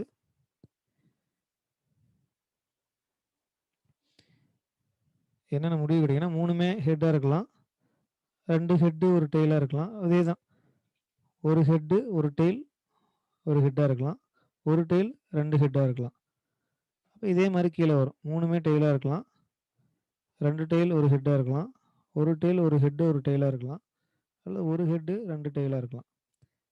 அப்ப என் ஆஃப் எஸ் அப்படிங்கிறது இங்க எத்தனை வரும்னா 8ன்னு வரும். 2 நாணயங்கள் சுண்டுனாங்க அப்படின்னா, அங்க 4 முடிவுகள் வரும். இதே 3 நாணயங்கள் சுண்டுனாங்க அப்படின்னா, அங்க மொத்தம் 8 முடிவுகள் வரும். ஃபர்ஸ்ட் இந்த முடிவுகள்லாம் தெரிஞ்சுங்க. அப்புறம் இதுலருந்து நம்ம ஈஸியா ஆன்சர் கொண்டு வந்துரலாம். சம் ஈஸியா தான் சார் இருக்கும்.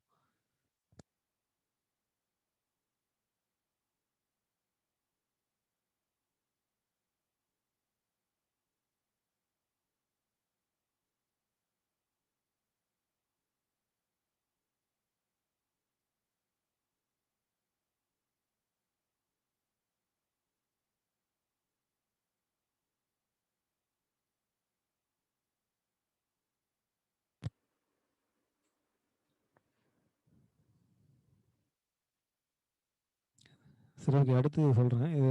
இது எழுதினீங்கன்னா அடுத்தது பகடைன்னு குடுத்துக்கங்க. பகடைகள்னு குடுத்துக்கங்க. ஃபர்ஸ்ட் நாணயங்கள், 2வது பகடைகள்.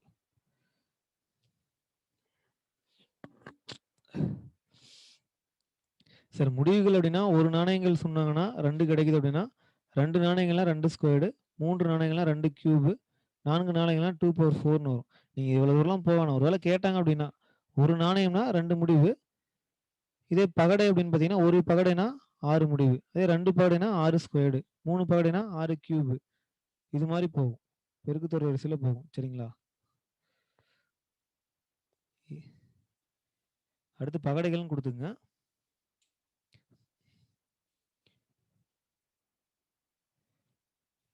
டைஸுங்க சார். பகடைகள்.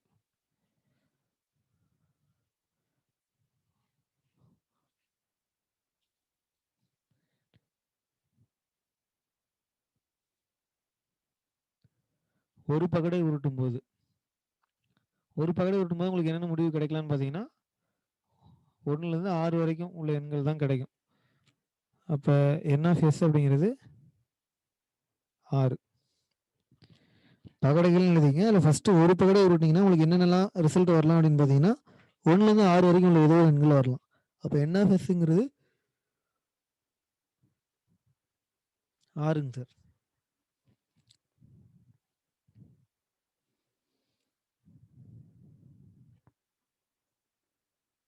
இது எழுதிட்டீங்கன்னு சொல்லுங்க. அழிச்சிருவோம். ஏன்னா அடுத்து இரு பகடைனா அதுக்கு முடிவுகள் நிறைய 36 முடிவுகள் வரும் சார். அது கொஞ்சம் பெருசா எழுதணும்.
இது ரொம்ப முக்கியங்க சார்.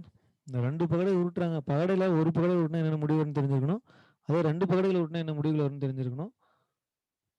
2 பகடைகள் உருட்டுனாங்கன்னா, மொத்த முடிவுகள் 36. அந்த 36 முடிவுகள் தான் என்னென்னன்னு குடுத்துருக்கும். இந்த முடிவுகள்லாம் தெரிஞ்சா தான் அவன் எப்படி கேட்பான்னா, 2 பகடைகள் உருட்டப்படும்போது, அந்த முக எண்கள், பகடையில கிடைக்கக்கூடிய எண்கள கூட்டுனா 2 வர மாரி எத்தன வாய்ப்பு இருக்கு? 5 வர மாரி எத்தன வாய்ப்பு இருக்கு? அப்படி கேட்பானுங்க. அதனால நமக்கு இந்த ரிசல்ட் எல்லாம் தெரிஞ்சா தான் நம்ம அப்ளை பண்ண முடியும்.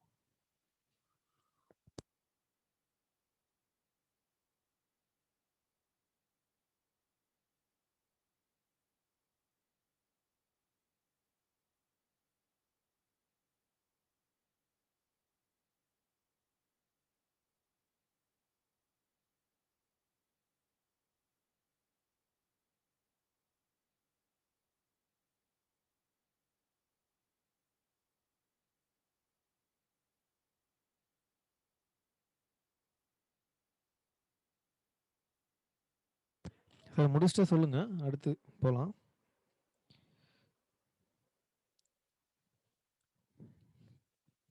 வீடியோ மியூட் பண்ணுங்கம்மா. அந்த சிவசங்கரி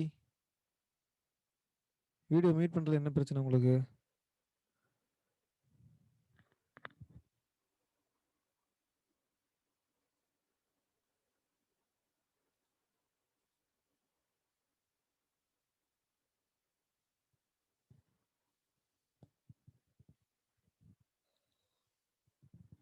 ஓகே, ஓகே. இருங்க அடுத்து போயிரலாம்.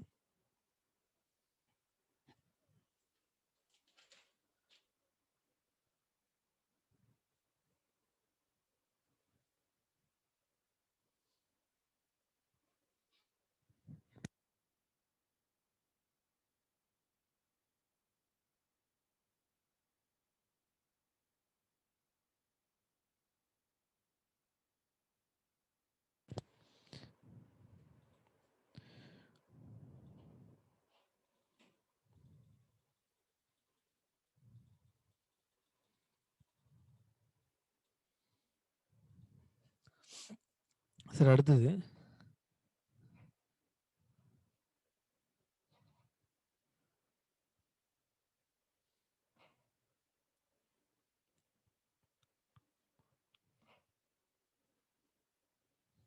மூன்று பகடைகள் உருட்டப்படும்போது முடிவுகள் மட்டும் தெரிஞ்சுங்க. மொத்த முடிவுகள் எத்தனை வரும் அப்படின்னு பார்த்தீங்கன்னா, 6 கியூப்ங்க சார். 216 முடிவுகள் வரும். நமக்கு வந்து 216 முடிவுகள்லாம் எழுத முடியாது. அவன் கொஸ்டினே எல்லாம் கேட்க மாட்டான். 3 பகடைகள் உருட்டுனாங்க அப்படின்னா, அங்க மொத்த முடிவுகள் எப்படி வரும்னு பார்த்தீங்கன்னா, 216. இதுல ஒரு கொஸ்டின் கேட்டிருந்தானுங்க.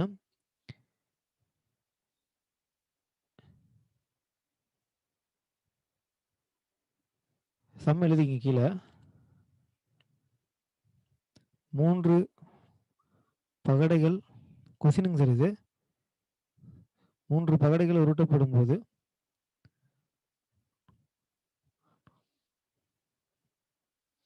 குரூப் 1ல கேட்டிருந்தான்னு நினைக்கிறேன்.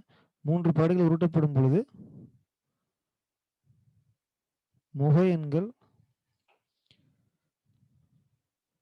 ஒரே எண்களாக இருக்க நிகழ்தகவு என்ன?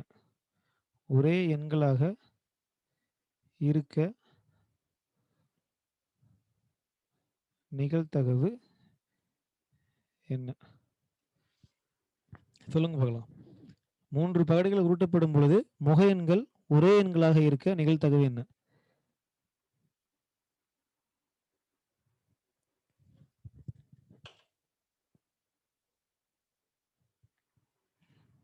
முப்பத்தி ஆறு 6/216 12.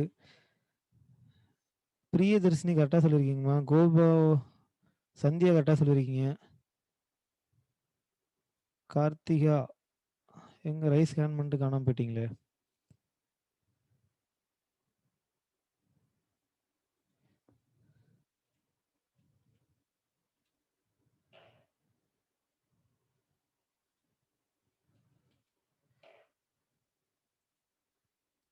சரி ஓகே.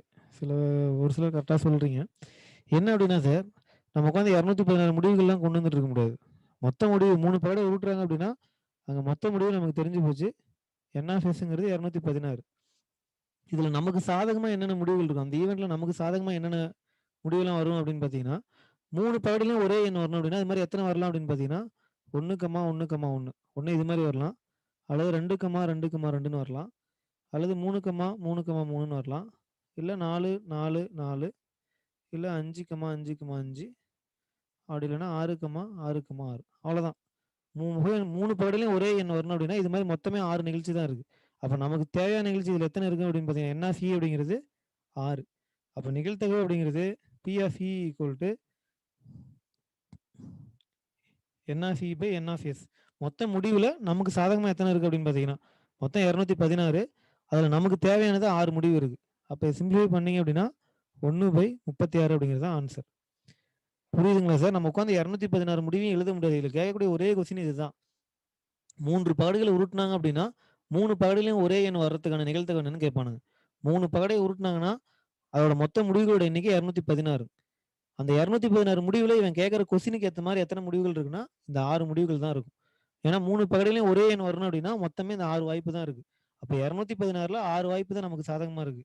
அப்போ 6/216னா அதை சிம்பிளிஃபை பண்ணீங்க அப்படின்னா 1/36 அப்படிங்கிறத அதனுடைய ஆன்சர். புரியுதுல்ல சார் இந்த கொஸ்டின்? 1/36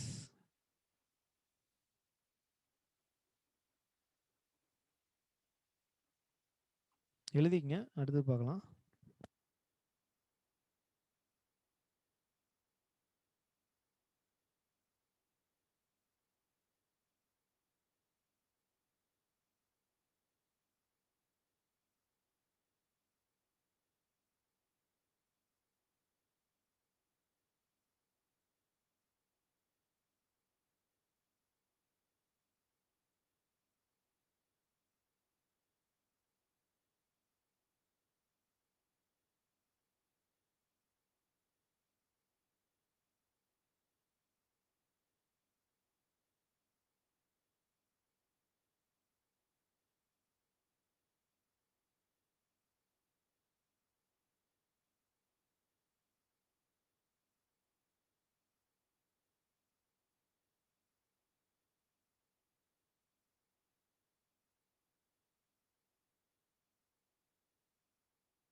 சார் அடுத்தது ஆண்டுகள் அப்படின்னு கொடுத்துக்குங்க.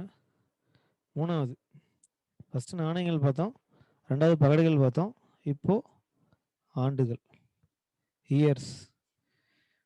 இதில் ஃபஸ்ட் ஒன்று என்ன அப்படின்னு பார்த்தீங்கன்னா சாதாரண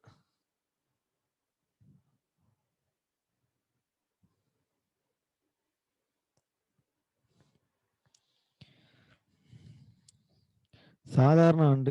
ஒரு வருடம் அப்படிங்கிறது சாதாரண வருஷமா இருந்தால் அதில் மொத்தம் எத்தனை நாட்கள் இருக்கும் சார்? மொத்த நாட்கள் 365 நாட்கள் இருக்கும். அப்போ இது எப்படியே வாரங்களாக எழுதுனீங்க அப்படின்னா இது எப்படி எழுதலாம் அப்படின்னா 52 வாரங்கள் ப்ளஸ் ஒரு நாள். கவனிங்க, ஆண்டுகள் அடுத்து ஹெட்டிங் கொடுத்துங்க. அதில் ஃபஸ்ட்டு சாதாரண ஆண்டு. அந்த சாதாரண ஆண்டு அப்படிங்கிறது அதில் எத்தனை நாட்கள் இருக்குன்னா 365 நாட்கள் இருக்கும். 365 நாட்கள் அப்படிங்கிறது எப்படி இருக்குன்னா 52 வாரங்கள் ப்ளஸ் ஒரு நாள் வரும். ஏன்னா ஒரு வாரத்துக்கு 7 நாள் அப்படின்னா 52 வாரங்கள் அப்படின்னா 364 நாள் வரும். ப்ளஸ் ஒரு நாள் 365 நாள் 364 நாள் போயிட்டால் மீதி ஒரு நாள் இருக்கும். அதுதான் அதில் சொல்லியிருக்கோம். இப்போ இதில் நிகழ்த்தகவு அப்படிங்கிறது எது டிசைட் பண்ணோம் அப்படின்னா கவனிங்க, ஒரு வருடத்தில் ஒரு சாதாரண வருடம் அவன் கொடுக்கும்போதே கொடுத்துருவாங்க. சாதாரண வருஷமா லீப் வருஷம். லீப்னா நெட்டாண்டுன்னு சொல்லி கொடுப்பானா, நான் சொல்கிறேன். ஒரு சாதாரண வருடத்தில் 53 திங்கட்கிழமை கிடைக்க நிகழ்த்தகவு என்ன? 53 திங்கட்கிழமை கிடைக்க நிகழ்த்தகவு என்ன? இது ஒரு கொஸ்டின். இதை மஸ்ட் கவனம் எழுதலாம் வேணாம். ஒரு வருஷத்துல 52 வாரங்கள் வரும். அப்போ கண்டிப்பாக அந்த வருஷத்துல 52 திங்கட்கிழமை வந்துடும். சரிங்களா? அதில் எந்த ஒரு மாற்று கருத்தும் கிடையாது. அப்போ அந்த வருடத்துல 53 திங்கட்கிழமை வருதா இல்லையான்னு சொல்லி எதை டிசைட் பண்ணோம் அப்படின்னா கரெக்டு தான் சார். சங்கீதா கரெக்டுங்கம்மா. ஜோசப்பின் 365 வராதுங்க சார்.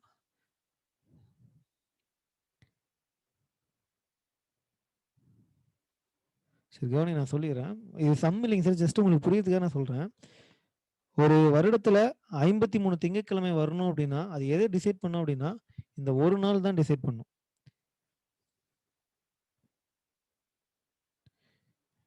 ஏன் அப்படின்னு பார்த்தீங்கன்னா, 52 வாரங்கள்ல 52 திங்கட்கிழமை வந்துரும். அதுல எந்த ஒரு மாற்று கருத்தும் கிடையாது. நீங்க அதுக்கு கண்டுபிடிக்கலாம் தேவையில்ல. அப்ப அந்த வருஷத்துல 53 திங்கட்கிழமை வரணும் அப்படின்னா, அந்த ஒரு நாள் திங்கட்கிழமையா இருந்தா தான் 52 திங்கட்கிழமையோட சேர்ந்து 53 திங்கட்கிழமையா வரும். புரியுதுங்களா என்ன சொல்ல வரேன்ட்டு? அப்ப நமக்கு என்ன தெரியணும்னா, அந்த ஒரு நாள் அப்படிங்கிறது தான் இங்க நிகழ்தகவு. அப்ப அந்த ஒரு நாள் என்னென்ன நாளா வரலாம் அப்படிங்கிறது தான் இங்க கூறுவெளி அப்படின்னு சொல்றோம். அப்ப அந்த ஒரு நாள் என்னவா வரலாம் அப்படின்னு பார்த்தீங்கன்னா, ஒண்ணா ஞாயிறா இருக்கலாம். அது என்ன வேணாலும் இருக்கலாம். திங்களா இருக்கலாம், செவ்வாய் இருக்கலாம், புதன், வியாழன், வெள்ளி, சனியா இருக்கலாம். சரிங்களா? இந்த 7 நாட்கள்ல ஏதாவது ஒரு நாளா இருக்கலாம். அப்போ ஒரு சாதாரண வருடத்துல நிகழ்தகவு அப்படின்னு கேட்டானா, அதோட மொத்த முடிவுகள் என்ன அப்படின்னு பார்த்தீங்கன்னா, என்.ஆஃப்.எஸ் அப்படிங்கிறது என்னன்னு பார்த்தீங்கன்னா 7ங்க சார். சரிங்களா? அந்த மொத்த முடிவுல நமக்கு தேவையான முடிவு என்னன்னா, 53 திங்கட்கிழமை வரும்னா, அந்த ஒரு நாள் திங்கட்கிழமையா இருக்கணும். அப்ப 7 முடிவுல நமக்கு சாதகமா இருக்கிறது ஒரு முடிவு. அப்ப நிகழ்தகவு இதுக்கு என்ன வரும் அப்படின்னு பார்த்தீங்கன்னா, என்.ஆஃப்.எஸ்ங்கிறது மொத்தம் முடிவு. அதுல நமக்கு தேவையானது என்.ஆஃப்.இ. மொத்தம் 7 முடிவு இருக்கு. அதுல நமக்கு சாதகமா இருக்கிறது ஒரு முடிவு இருக்கு. இது எக்ஸாம்பிளுக்கு தான், நம்ம பின்னாடி சம் பார்த்துக்கலாம். நீங்க இத மட்டும் எழுதிங்க. எஸ் என்ன? என்.ஆஃப்.எஸ் என்ன? இந்த சம் இங்க தேவைப்படாது. வேணும்னா எழுதிக்கங்க. விஷயம் என்ன அப்படின்னா இதுதான். அந்த ஒரு நாளுக்கான நிகழ்தகவு என்னன்னு கண்டுபிடிக்கணும். அந்த ஒரு நாள் என்னென்னவா வரலாம் அப்படிங்கிறத மொத்த முடிவு. அந்த ஒரு நாள் ஞாயிற்றுக்கிழமையிலேருந்து சனிக்கிழமை வரைக்கும் உள்ள 7 நாட்கள்ல எந்த நாளா வேணாலும் வரலாம். அதுதான் மொத்த முடிவு. அதுல நமக்கு தேவையான முடிவு என்னவோ அத எடுத்துக்கங்க. அப்ப சாதாரண வருடம் வந்துருச்சுனாவே, அங்க ஆன்சர் என்னவா இருக்கும் சார்? கண்டிப்பா 1/7 தான் வரும். அவன் 53 சனிக்கிழமை கேட்டாலும் சரி, 53 திங்கட்கிழமை கேட்டாலும் சரி, 53 ஞாயிற்றுக்கிழமை கேட்டாலும் சரி, முடிவுகள் என்னவா இருக்கும்? 1/7 தான் வரும்.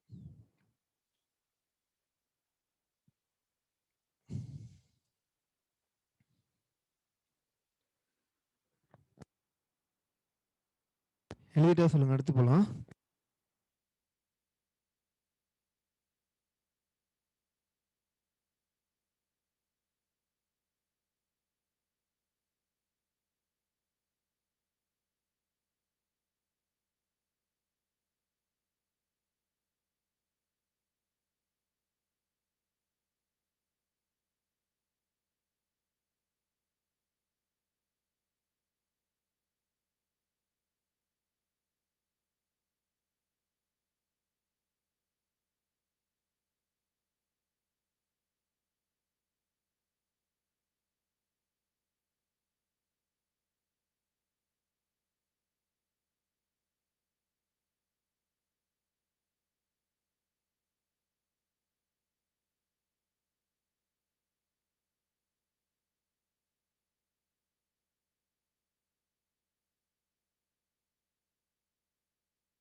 அடுத்தது லீப் வருடம் கொடுத்துங்க.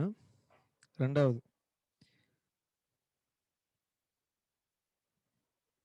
லீப் ஆண்டு, அல்லது தமிழ்ல, தூய தமிழ்ல அத நெட்டாண்டு அப்படின்னு சொல்றாங்க. நெட்டாண்டு.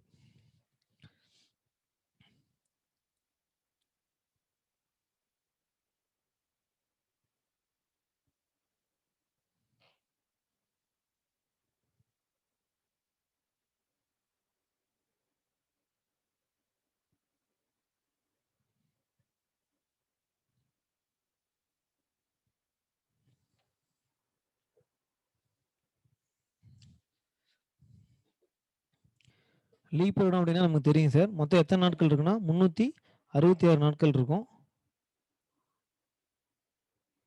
ஐயா, நான் இவ்வளவு நேரம் பேசவே இல்லைங்க. இப்பதான் பேசுறேன். எழுதி போட்டுட்டு இருந்தேன் இவ்வளவு நேரம்.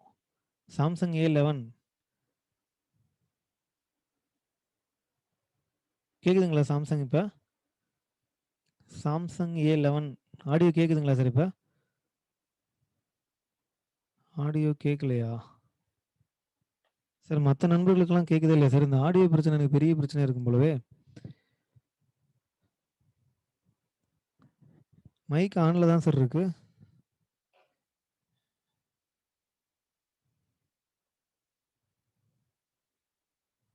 யமுனா வேணுகோபால் ஏங்கம்மா ரைஸ் பண்ணிட்டு திருப்பி இது லோ பண்ணிட்டீங்க?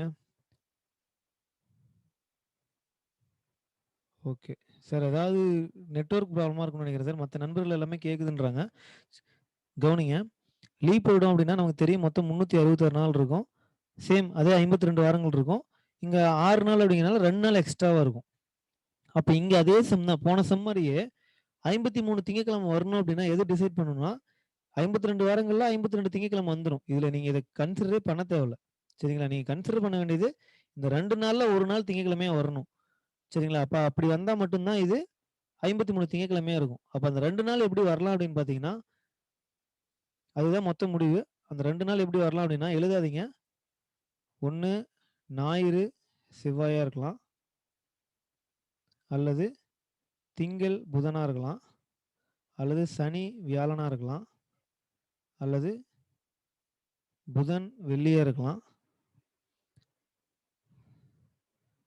வெள்ளி, சனியா இருக்கலாம். ஞாயிறு, புதனா இருக்கலாம். திங்கள், வெள்ளியா இருக்கலாம். இது மாரி தான் இருக்கும். இப்படி இருக்குங்களா? கரெக்ட்டா இது? Answer okay. பிரியதர்ஷினி, சங்கீதாலாம் கரெக்ட்டுங்கம்மா. இப்ப நான் எழுதியிருக்கிறது கரெக்ட்டா? தப்பா? அந்த 2 நாட்கள் இப்படி தான் வருமா? வராதா?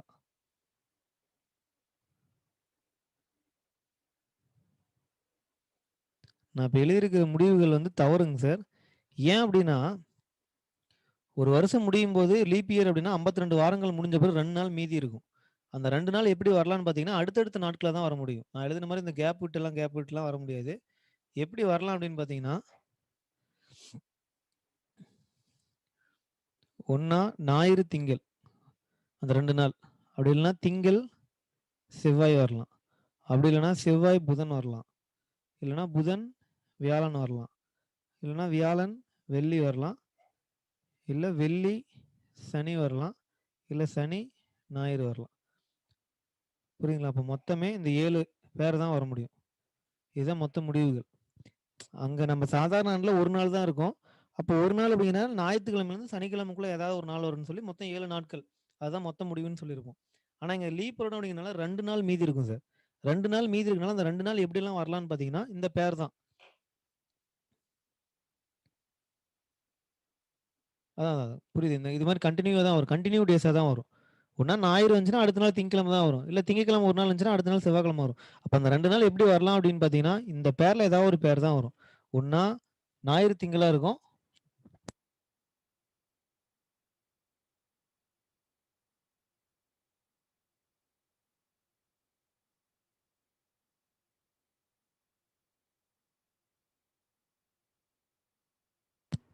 சரிங்களா? அப்ப என்ன மொத்த முடிவுகள் அப்படிங்கிறது 7ங்க சார். புரியுதுல்ல சார்? லீப் வருடம் அப்படின்னா எப்படி வருதுன்னு?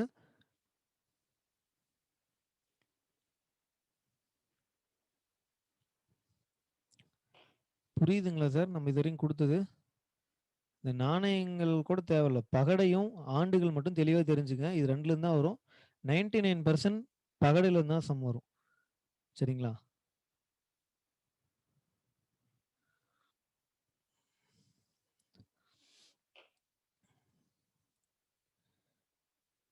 ஓகே. அடுத்தது இன்னும் ஒண்ணே ஒண்ணு மட்டும் இருக்கு கூர்வெளில.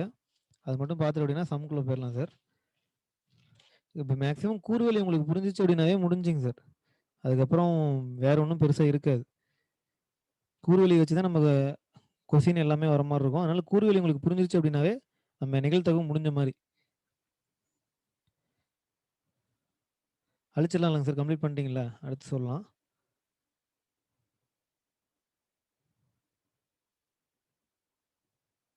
ஓ! இதுக்கு ஆன்ஸருங்களா? இந்த இருங்க. இத எழுதிட்டீங்கன்னா சொல்லுங்க. நான் அந்த இது ஒரு எக்ஸாம்பிள் சம்ம நான் குடுத்துர்றேன். அதையும் பார்த்துட்டே போயிரலாம். சரியா? எழுதிட்டீங்களா?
ஐயா இந்த வீடியோ மீட் பண்ணிடுங்க ஐயா.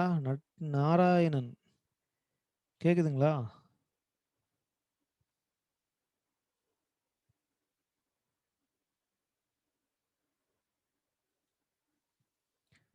சம்ம எழுதிக்கங்க இதுலயே. ஒரு லீப் வருடத்தில் 53 திங்கட்கிழமைகள் வருவதற்கான நிகழ்தகவு என்ன? ஒரு லீப் வருடத்தில் 53 திங்கட்கிழமைகள் வருவதற்கான நிகழ்தகவு.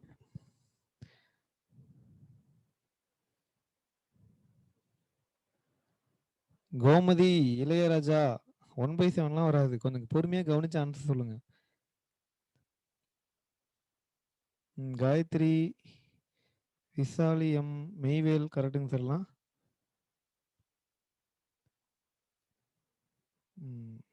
சரி ஓகே. நிறைய கரெக்டாக தான் சொல்றீங்க. அவசரப்படாதீங்க, கவனிங்க. ஒரு லீப் இடத்துல 53 திங்கட்கிழமை வரணும்னு சொல்றாங்க. அப்ப அந்த லீப் இடத்துல மொத்த முடிவுகளா? ஏன்னா 52 வாரத்தை பத்தி நமக்கு கவலையே கிடையாது. அந்த மீதி 2 நாள். அப்ப அந்த 2 நாள் என்னென்ன வரலாம் அப்படிங்கிறத மொத்த முடிவு. என்ஆர்எஃப்எஸ்ங்கிறது நமக்கு தெரிஞ்சிச்சு 7. இதுல நமக்கு சாதகமா இருக்கக்கூடிய முடிவு என்னன்னு பாருங்க. இந்த 7 முடிவுல எந்தெந்த முடிவு வந்து 53 திங்கட்கிழமை வரும் அப்படின்னு பாத்தீங்கன்னா, ஒண்ணு ஞாயிறு திங்கள் வந்துச்சுன்னா அந்த வருஷத்துல 53 திங்கட்கிழமை வரும். அப்படி இல்லைன்னா திங்கள் செவ்வாய்னு வந்தாலும் அந்த வருஷத்துல 53 திங்கட்கிழமை வரும். அப்ப அந்த 7 முடிவுல நமக்கு சாதகமா இருக்கிறது 2 முடிவு. அப்ப நிகழ்தகவு பி ஆஃப் இ அப்படிங்கிறது n of E by N of எஸ்ங்க சார். மொத்தம் 7 முடிவு. அதில் நமக்கு தேவையான முடிவு 2. அப்போ 2/7 அப்படிங்கிறது தான் இதுக்கான ஆன்சர். சாதாரண வருஷம் வந்துச்சுன்னா 1/7, லீப் வருஷம் வந்துச்சுன்னா 2/7. யோசிக்கவே தேவையில்லை.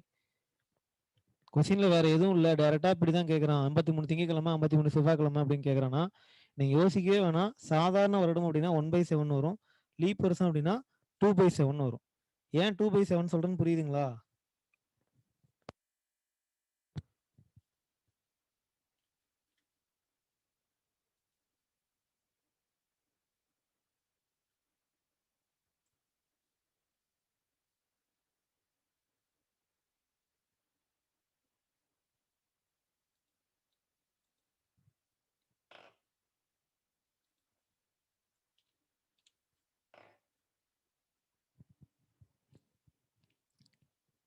காயத்ரி எம் ஆன்சர் என்னங்கம்மா போட்டிங்களா?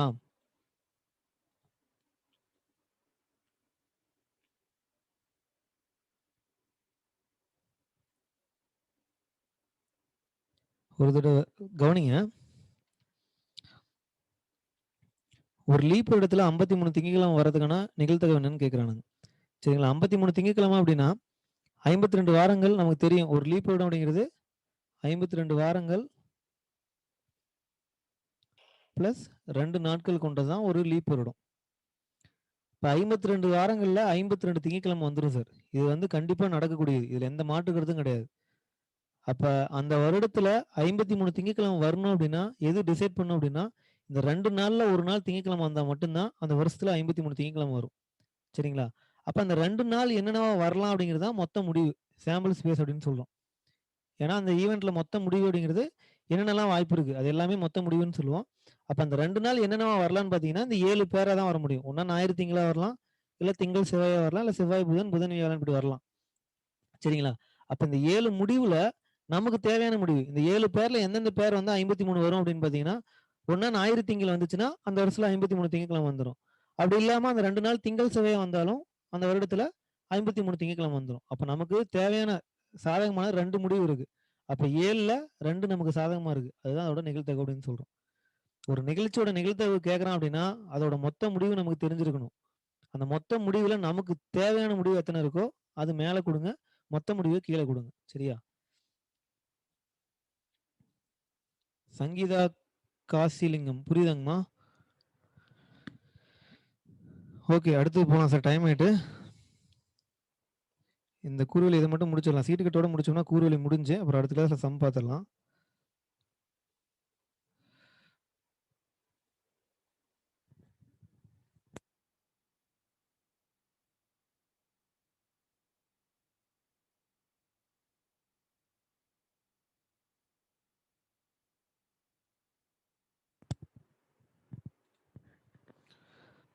அடுத்து சீட்டு கட்டுன்னு கொடுத்துங்க சார். சீட்டு கட்டுகள் 4th சீட்டு கட்டுகள் மொத்தம் ஒரு சீட்டு கட்டுல மொத்தம் எத்தனை சீட் இருக்கும் சார்?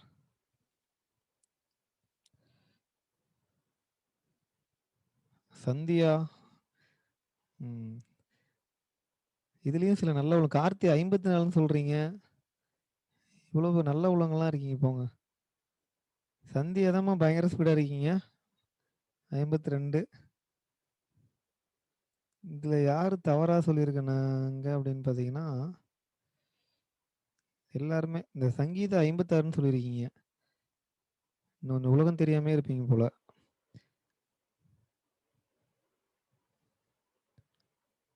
சக்தி கேஎம்டி 42ன்னு சொல்லியிருக்கீங்க. இதெல்லாம் என்னால நம்ப முடியல. சரி ஓகே. நம்ம கணக்கு வருவோம்.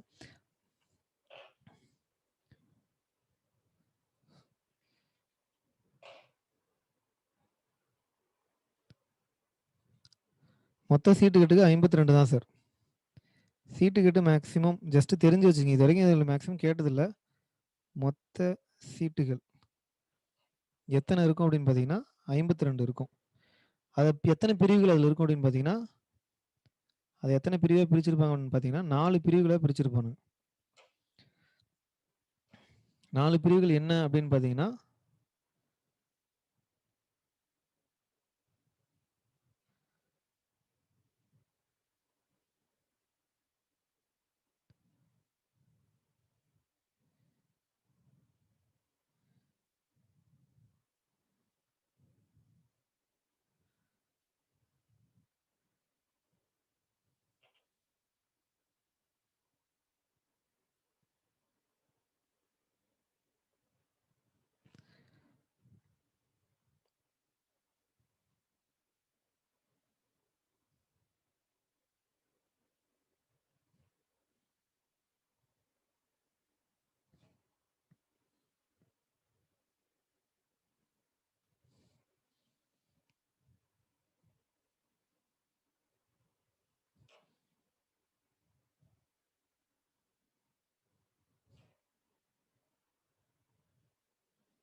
சார் 4 பிரிவுகளாக இருக்கும். கொஞ்சம் படம் கொஞ்சம் இது அவ்வளோ படம்லாம் ரொம்ப முக்கியம் இல்லை. தெரிஞ்சா போதும் என்னன்ட்டு. 52 சீட்டு இருக்கும். அது 4 பிரிவாக பிரிச்சிருப்பானுங்க. ஒவ்வொரு பிரிவிலும் எத்தனை சீட்டுகள் இருக்குன்னா ஒவ்வொரு பிரிவிலும் எத்தனை சீட்டுகள் இருக்குன்னா ஒவ்வொரு பிரிவிலும் உள்ள சீட்டுகள் பிரிவிலும் எத்தனை இருக்குன்னா 13 சீட்டுகள் இருக்கும். அப்போ 4 பிரிவு அப்படிங்கும்போது 4 இன்ட்டு 13 அப்படிங்கிறது 52ன்னு வரும். சரிங்களா? அந்த சீட்டு ஆர்டர் எப்படி இருக்கும் அப்படின்னு பார்த்தீங்கன்னா, ஏஸில் ஆரம்பித்து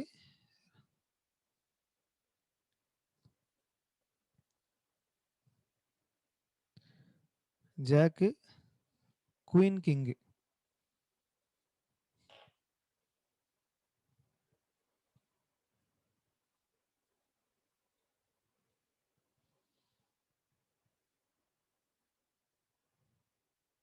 இந்த ஆர்டர் தான் இருக்கும். மொத்தம் 13 சீட்டு.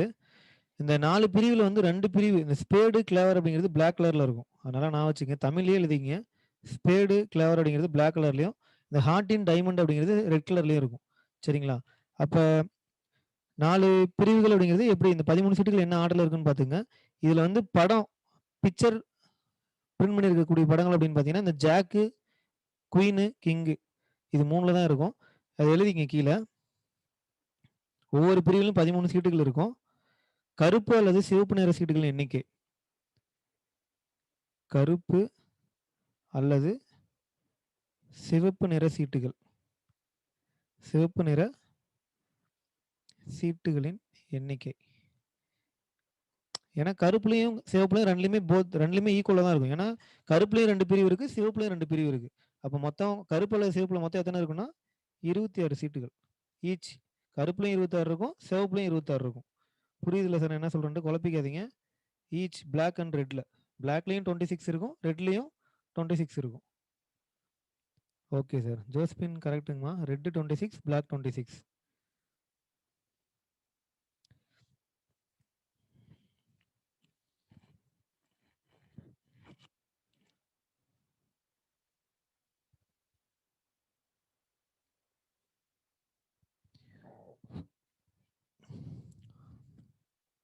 இந்த ஏலேருந்து கிங் வரைக்கும் இருக்கிறது ஒவ்வொரு பிரிவுக்கும் சார்.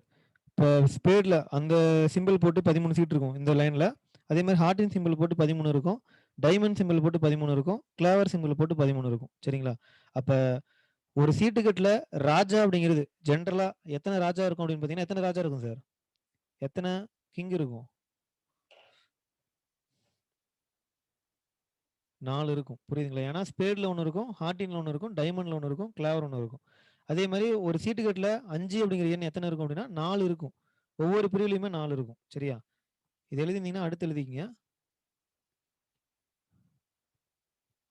படச்சீட்டுகளின் எண்ணிக்கை. படச்சீட்டுகளின் எண்ணிக்கை. படச்சீட்டுகளின் எண்ணிக்கை. சதீஷ் கரெக்டுங்க சார். படச்சீட்டுகளின் எண்ணிக்கை. பிரியா கரெக்டுங்கம்மா. இதை அழிச்சிடலாம்ல சார், எழுதிட்டீங்களா?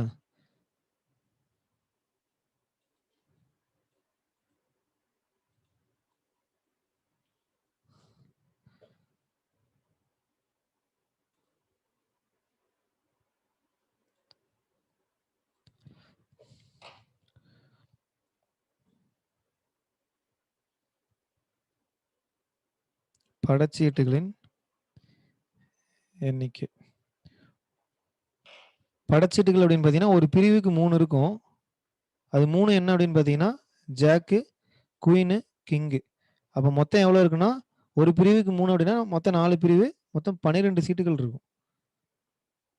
புரியுதுங்களா? படச்சீட்டுகள்லாம் இது 3 தான் சார். ஜாக், குயின், கிங் தான் படச்சீட்டுகள், டயக்ராம் உள்ள சீட்டு. அப்போ ஒரு பிரிவுக்கு 3னா இது ஒரு பிரிவு. ஒரு பிரிவுக்கு 3 அப்படின்னா மொத்தமா எவ்வளோ இருக்கும் அப்படின்னு பார்த்தீங்கன்னா 4 பிரிவு. ஒரு பிரிவுக்கு 3னா 4 பிரிவுக்கு அப்படிங்கும்போது 12 சீட்டுகள் வரும்.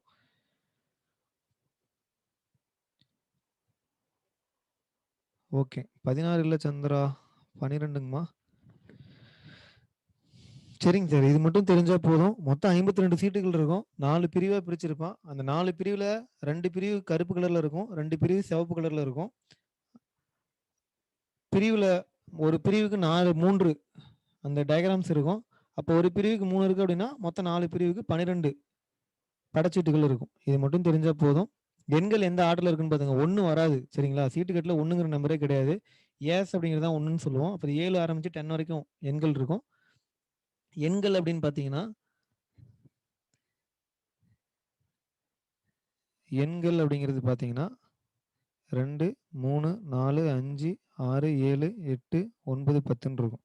அதே எழுத்துக்கள் அப்படின்னு பாத்தீங்கன்னா எழுத்துக்கள் ஆஸு, ஜாக்கு, குயினு, கிங்குன்னு இருக்கும். இது அவ்வளோ தூரம்லாம் தெரிஞ்சுக்க தேவையில்ல.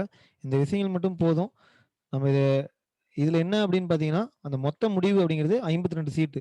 அதில் தான் கொஸ்டின் வைஸ் கேட்பானுங்க. நம்ம அதை இப்போ கொஸ்டின் கொடுக்கும்போது பார்த்துக்கலாம் சார்.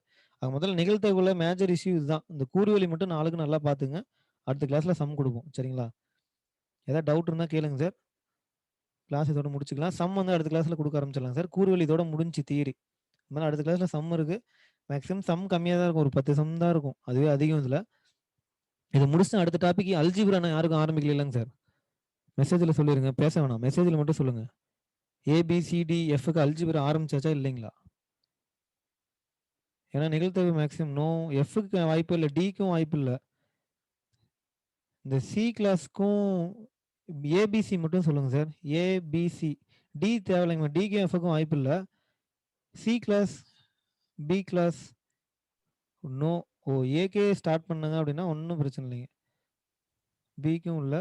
அப்போ ஒன்றும் பிரச்சனை இல்லை. நிகழ்த்தகவு முடிச்சுட்டு அடுத்து நம்ம அல்ஜிப்ரா ஆரம்பிச்சிடலாம். அப்போ கம்பைன்லேயே போட்டு நம்ம தட்டிடுவோம். சரிங்களா? ரெகுலர் கிளாஸில் போட்டால் நமக்கு டைம் நிறைய இருக்கும். ஒவ்வொரு கிளாஸுக்கும் நிறைய இருக்கும். சரி ஓகே சார். ஏதாவது டவுட்னா கேளுங்க. மியூட் நீங்களே எடுத்து விட்டு கேளுங்க, இல்லைன்னா முடிச்சுக்கலாம்.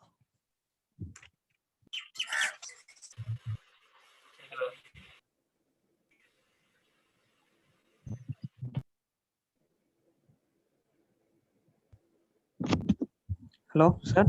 சொல்லுங்க சொல்லுங்க மேவேல். சார் 26 சீட்டுகள்னா அது என்ன சீட்டுங்க சார்? புரியல. 26 சீட்டுன்னு சொன்னீங்க இல்லைங்க சார்? சரி 26 சீட்டுனா பிளாக் கலர்ல 26 சீட் இருக்கும், ரெட் கலர்ல 26 சீட் இருக்கும். Okay sir. ஏன்னா ஒன்னு ரெட்ல பிரிவுன்னு பாத்தீங்கன்னா 4 பிரிவு. அந்த ஹார்டின், டைமண்ட், ஸ்பேடு, கிளவர். அது ஓகே சார். அதுல வந்து இந்த ஹார்டினும் டைமண்டும் ரெட் கலர்ல இருக்கும். அப்போ ஒரு பிரிவுக்குன்னா 2 பிரிவுனா 26 சீட் இருக்குங்களா? Okay sir. அததான் நான் சொல்லியிருந்தேன். கருப்பு அல்லது சிவப்பு நிறம் 2லயுமே ஈச். கருப்புலயும் 26 இருக்கும், சிவப்புலயும் 26 இருக்கும். Okay sir. நீங்க அப்படி வேணா தெளிவா எழுதிங்க. சரியா? ஓகே. Thanks sir. ஓகே. நன்றி. சரி, ஓகே சார். டவுட் யாருக்கும் இல்ல போல. நன்றி. அடுத்த கிளாஸ்ல பார்க்கலாம். நல்லா படிங்க. ஓகேங்களா?